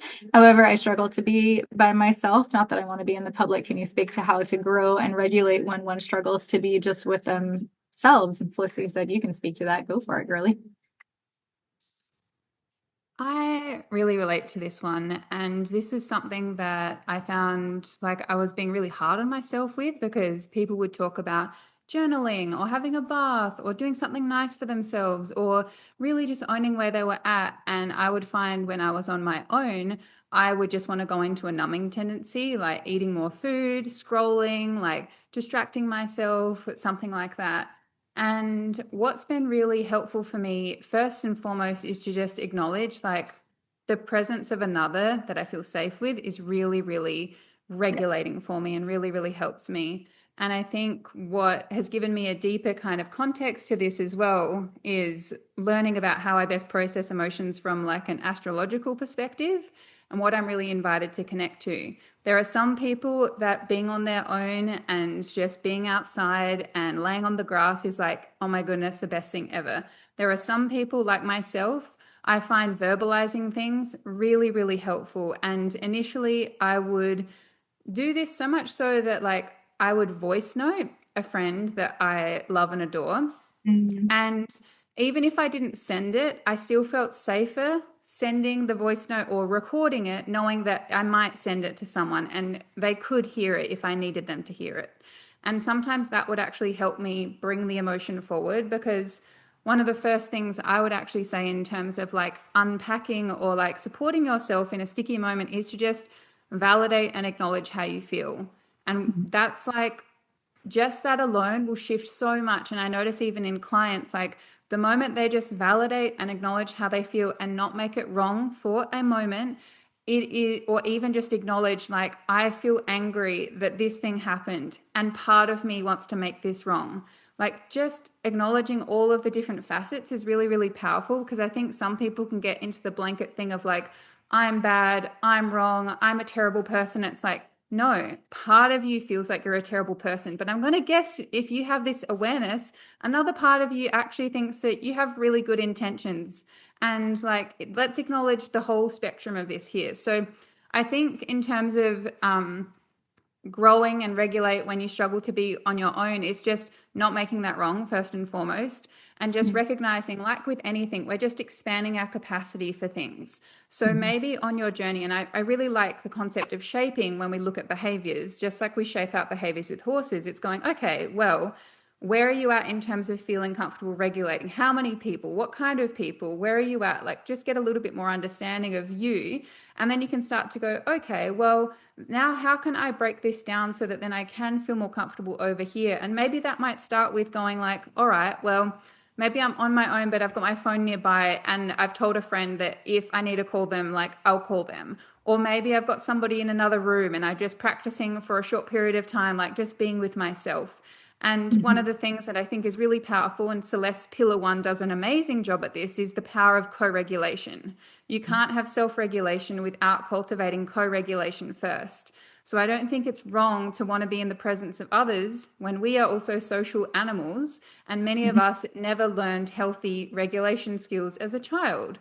So it's important to be able to cultivate that, and that's where I think having support is just life-changing, and also cultivating people in your corner that allow you to be able to just be honest with where you're at and be able to not make that wrong. As just like, I would be completely lost without the people that I can just go to and be really honest with, because otherwise you just end up feeling like a freaking crazy person.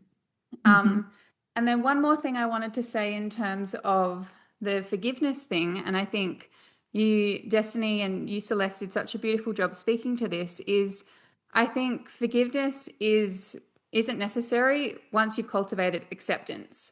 And when you can get to a place of going like, Peter Crone does a great job talking about this, what happened happened because it happened. If I could have changed the dynamic, I would go back and change it, but I can't. I'm here. What happened happened because it happened. And sometimes there could be a part of us that's obsessed with like attaching ourselves to the story, and forgiveness is a good gateway to just be like, look, it happened. And I think your conversation about grace does a beautiful job speaking to that, because when you get to the grace point, you're just like, it happened. We're human. Like most times in shitty situations, you wouldn't actively choose consciously to be like, I'm going to behave in this way. Like nobody would. It's unconscious and automatic. Like it just is. So I think really figuring out like acknowledge where you're at, validate how you feel, and then figure out like what you need and just honor that and know that everybody else is likely going to have a different processing strategy and it also gets to change.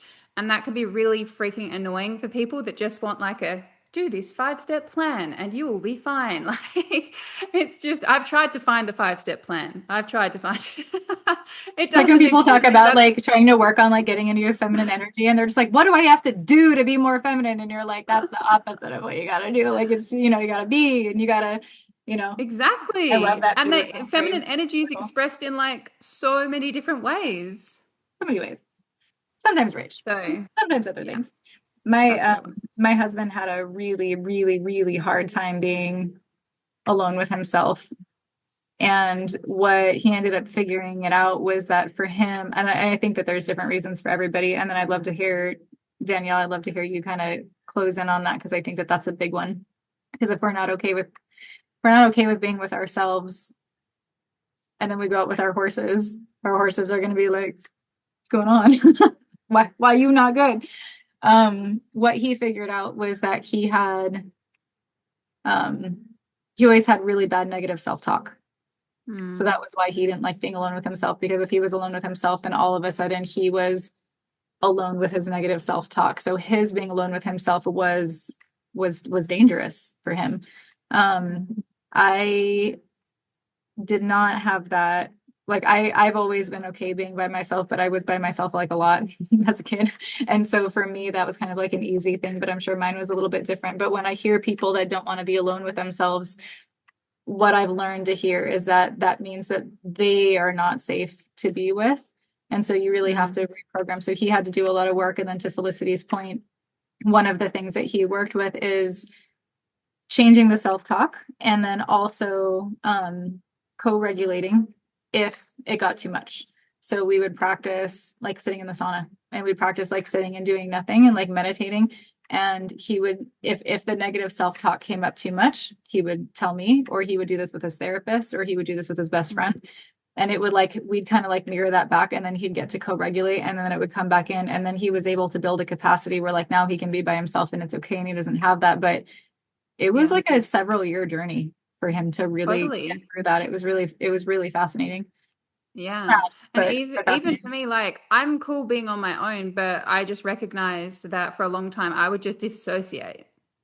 And even in a recent therapy session, it came up that like my first pony, she was like my emotional support system. Like she was my go-to. And when she died really suddenly, I didn't have like my other horse was more kind of closed off. I couldn't really go to him, and I just kind of channeled that energy into other things. So it was just really interesting to get a bit more context about that. And I think one really cool thing I just want to give people that is helpful if you don't have somebody to speak to at this point in time. This is something I learned last year, is if you get two pens, one represents the part of you that's not feeling great at the moment. Like it could be like, part of me feels like absolute shit and I hate that this is happening. Whatever the thing is, like be really honest.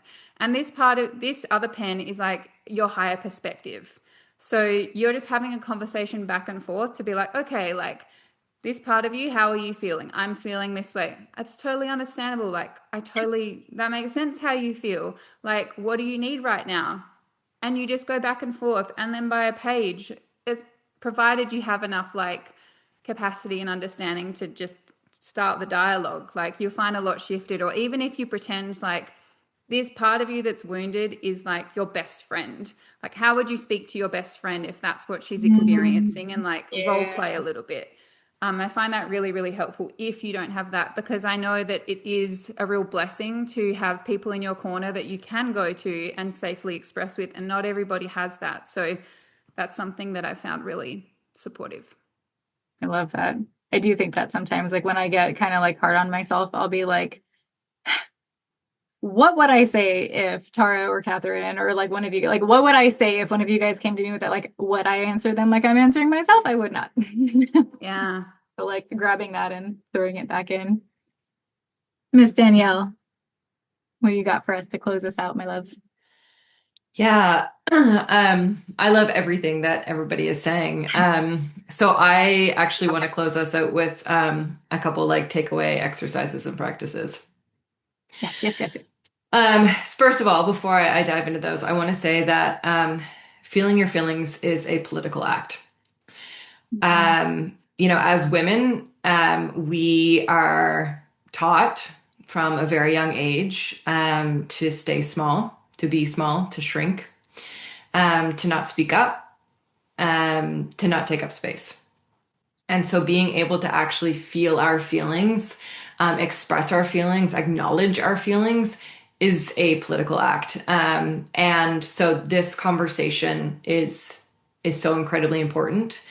And I love that, we're continuing to have conversations like this. And so there are like release points within the body. And so one of them is the eyes, another one is the mouth, another one is the palm of the hands, and another one is the soles of the feet. And those are areas that if we're feeling really activated, we're able to release energy through. And so some ways that if you're feeling really activated in your body and you feel like I'm feeling some feelings and I need to get them out, maybe it is you're not feeling like it's a conversation that you're equipped to have at the moment. Maybe you're not feeling necessarily like safe in your environment. And again, going back to the safety that we were speaking to earlier, not the like literal sense of safety. But you can like go to a bathroom and like do these sorts of things. So one is crying through your eye, like through your eyes, I said, but like crying through your eyeballs as opposed to your crying hair. through your eyes specifically. But like the release through your eyes is crying. Mm-hmm. So if you feel like tears need to come up, allowing them to come up. There's also a thing of bracketing that's, within the somatic realm where it's like putting a bracket around something where maybe it's like, this is a feeling that's needing to come up for me. I'm in a public space at the moment. I don't feel safe just crying. I'm going to bracket this feeling and I'm going to come back to it later.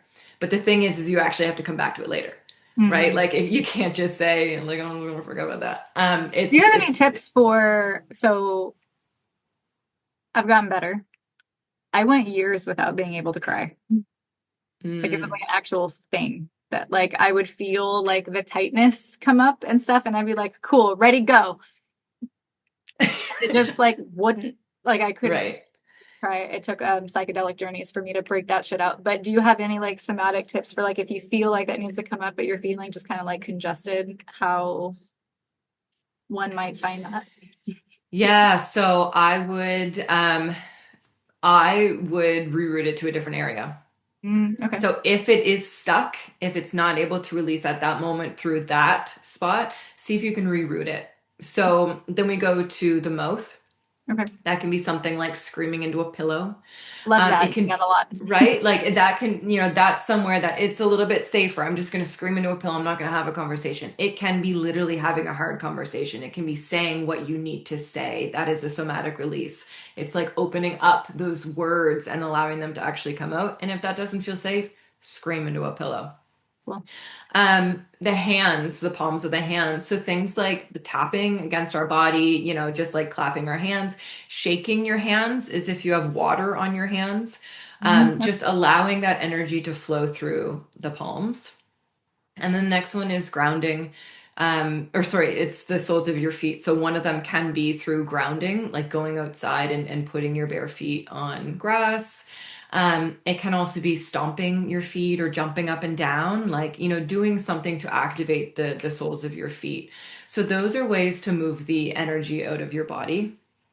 And one of the things that's really interesting, so when I go back to where I said that when I used to meditate, I would get really angry.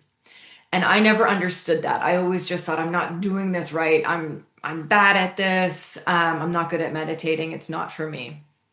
And the thing is that if you are stuck in a stress response like fight or flight, sitting down to meditate is not what your body needs at that moment. It needs to actually move that energy out.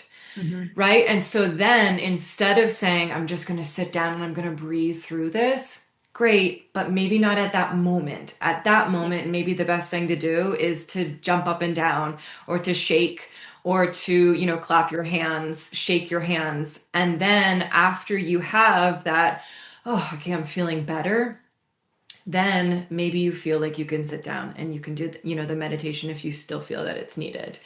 But not shaming ourselves, because that can become a whole other thing, is I'm not good at this. When we feel like we're not able to be calm, or something like that, when in actual reality, the body just needs to move it out. I really am glad that you're saying this, because it again, it's things that I've learned over the last few years that I wish that I had learned years earlier. In that, and for, now I teach a lot on Zoom, so I'm sitting a lot more than I used to. But like for most people that have grown-up jobs, and you're sitting at a desk, and you're not like we don't move at all to the full expression of our bodies that we're supposed to process any of our emotions. And one of the things, the techniques that I'll teach people with horses is we'll do I want the horse to be able to stand, like I call it COVID rolls. I'm like 6 feet away from me, stand there, hang out, regulate. But what you start learning is there's a capacity for how long the horse can stand there. And then the horse is like, I've had enough, I want to leave. And some horses can, if they're really regulated and they're good in their body, they're fine just kind of hanging out. But if they're dysregulated, they're only okay standing there maybe for 5 seconds, and then they want to leave. So your job is to get them to stand there, help them find regulation, know that you've tracked that they can only stay there for 5 seconds. So at 4 seconds, you're going to take them for a walk. So you're going to help them learn to move their body before they hit that threshold. And the more you play around with those movement breaks, you grow that capacity for regulation. So like, we know that this is true for horses. We see it all the time. And then for humans, when you were saying this, the feet thing, I chuckled because I thought of my daughter. I love watching children, especially young children, because they naturally somatically get things out. And when she gets really mad or upset, she stumps her feet on the ground really hard. Or she'll go with her arms, and she hits something on the bed, and like she doesn't know other people, but she'll, like she's just really expressive. So she'll do like palm of her hands, feet on the ground. And I'm like, yes, that's it. And then she's fine. Then she's done. And I'm like, and it's so frowned upon for adults to like do that. So like, locking yourself in the bathroom is a great thing, and just don't be afraid of being ridiculous. I also started dancing in the morning. I'll go in the bathroom and I lock myself in the bathroom for my like morning bathroom bougie bathroom bullshit, which is what my son calls it. And I'll put on music and I just dance and I move my body all around. And I started starting my day with that. And my nervous system is so much better for it. And it makes no sense. And I'm sure I look ridiculous, but nobody can see me because I'm in the bathroom. It's exactly. I love that. I'm like, shake your booty, shake your boobs, I'm a big, rock your head. Well. I'll be like in there like head banging sometimes, or sometimes it's slow and it doesn't matter. But it's so, the practice of moving your body, it's so not, we don't do that, and we should. You're right. Yeah, exactly. I also want to address the fawn response. I'm seeing it a lot in the comments of people talking about fawn. And so I want to go a little bit deeper into that as well. So that is like probably the most under discussed of the stress responses. We always hear about fight or flight. We're hearing more and more and more about freeze, and fawn is the one that's, so under discussed and is probably the most prevalent. Like, it's the one that we see the most. Again, I keep bringing this back to women, but it's especially in women, is this idea of people pleasing. I'm going to, tie it into horses here specifically, where if we have an equine professional that is saying one thing and we're saying like, oh, okay, like, sure, like whatever you say, like, I'm not going to trust myself. I'm going to go with you because you're the professional. Even though I don't really think that's correct, but I don't want to ruffle any feathers or be that person. So, I'm going to put myself into a fawn response. Again, it goes back to our conditioning. So a practice for that, that I absolutely love. And when I say practice, I mean like you have to consistently do this sort of thing. Sorry. But like legit. So it's yes or no questions. It's starting with something really, really simple that carries no weight whatsoever, such as, for me, is my name Danielle? It is. That's my name. I don't have any weight around that. I'm happy with my name. It's fine. And so there's nothing about that that carries any sort of a judgment or anything like that for me. Is that my name? Yes, it is. Where do I feel that in my body? And then asking another question. I live in Canada. So I could say, like, do I live in Canada? Yes, I do. Again, I don't carry any judgment around that. There's nothing, there's no weight to that. It is where I live.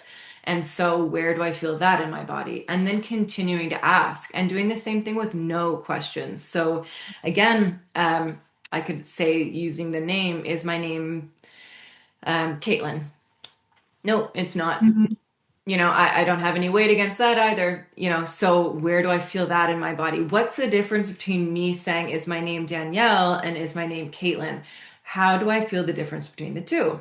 And you go further and further and further with this. So you start asking yourself really simple, basic questions and tuning into how they feel. And then start to ask yourself the harder questions. How do I feel about this?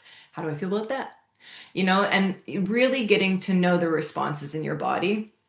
So if I ask myself, I don't know, I'm not going to make up all these questions, but if I ask myself a question, and I recognize the feeling in my body similar to the yes questions that I've been asking and practicing, then I know, okay, so maybe I should follow that a little bit. Maybe I should tune into that a little bit more.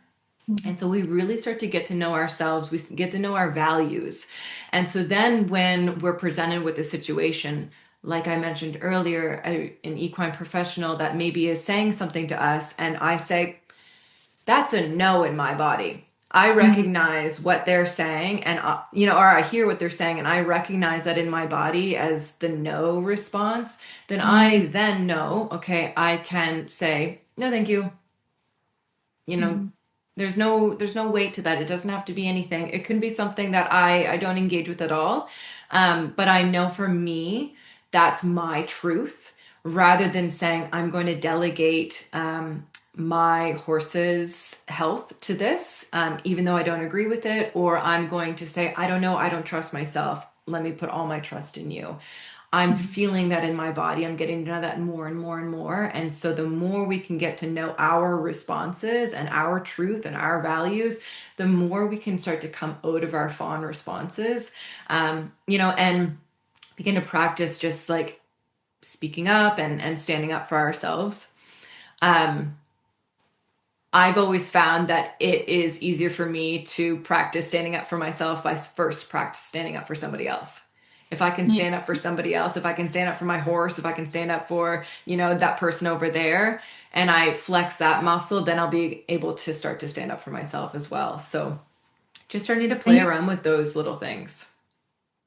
That's really good advice. I think it's really cool that you use the example of the equine professional stuff too, because I think so much of the time people go, especially women, they unintentionally fall into fawn responses because they're gaslit into thinking that their intuition is not right. Or if you feel a no and you say, hey, that's a no in my body, this doesn't feel right, you're then again gaslit, but you're put down over the fact that like maybe you're not educated enough to know, or you don't have enough. And that's really what I could hear all the time from clients. It's like, I always thought that something was going on with my horse, and like all of these professionals said blah blah blah. And now here we are. My horse is broken and I've got $10,000 for the diagnostic shit, and we're starting from scratch. And it's just like, I could put a quarter in just over and over that story. And I just wonder, if people were taught this practice of really honing in what that yes and no is, and being like, it doesn't actually matter if it makes sense.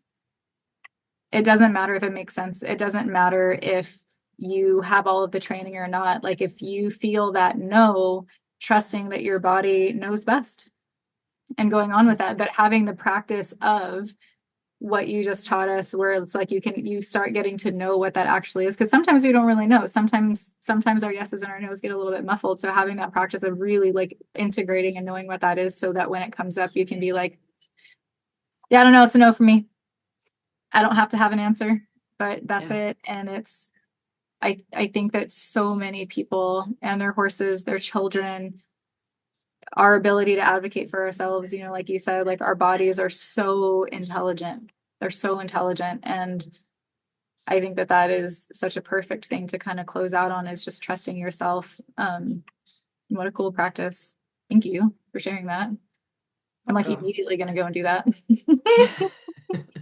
I love it. I love it. Does anybody have any last little bit of questions? I can't believe so many people have stayed on. We've lost some over the fact that we are over 2 hours, but you guys are great. Is there anything else that you guys want little chats on? Such a great conversation. Thank you. Thank you. Thanks for having us.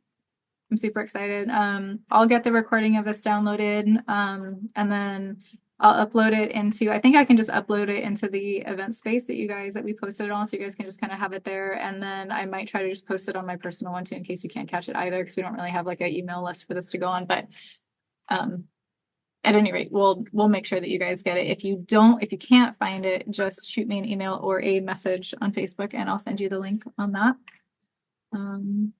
Destiny, Mandy, Danielle, Felicity, shout out on hopping on at the last minute, but you guys are amazing. I'm so grateful for your stories. I'm so grateful for the work that you guys are doing. And I know I saw that somebody was wanting to do some work. I hope that if anybody's in the healing space, that they connect with you guys too, just because I think it's so cool to share stories. And if anybody has first responders or veterans that you feel like might need to hear the story or to connect in, that you've got support and people that can help you.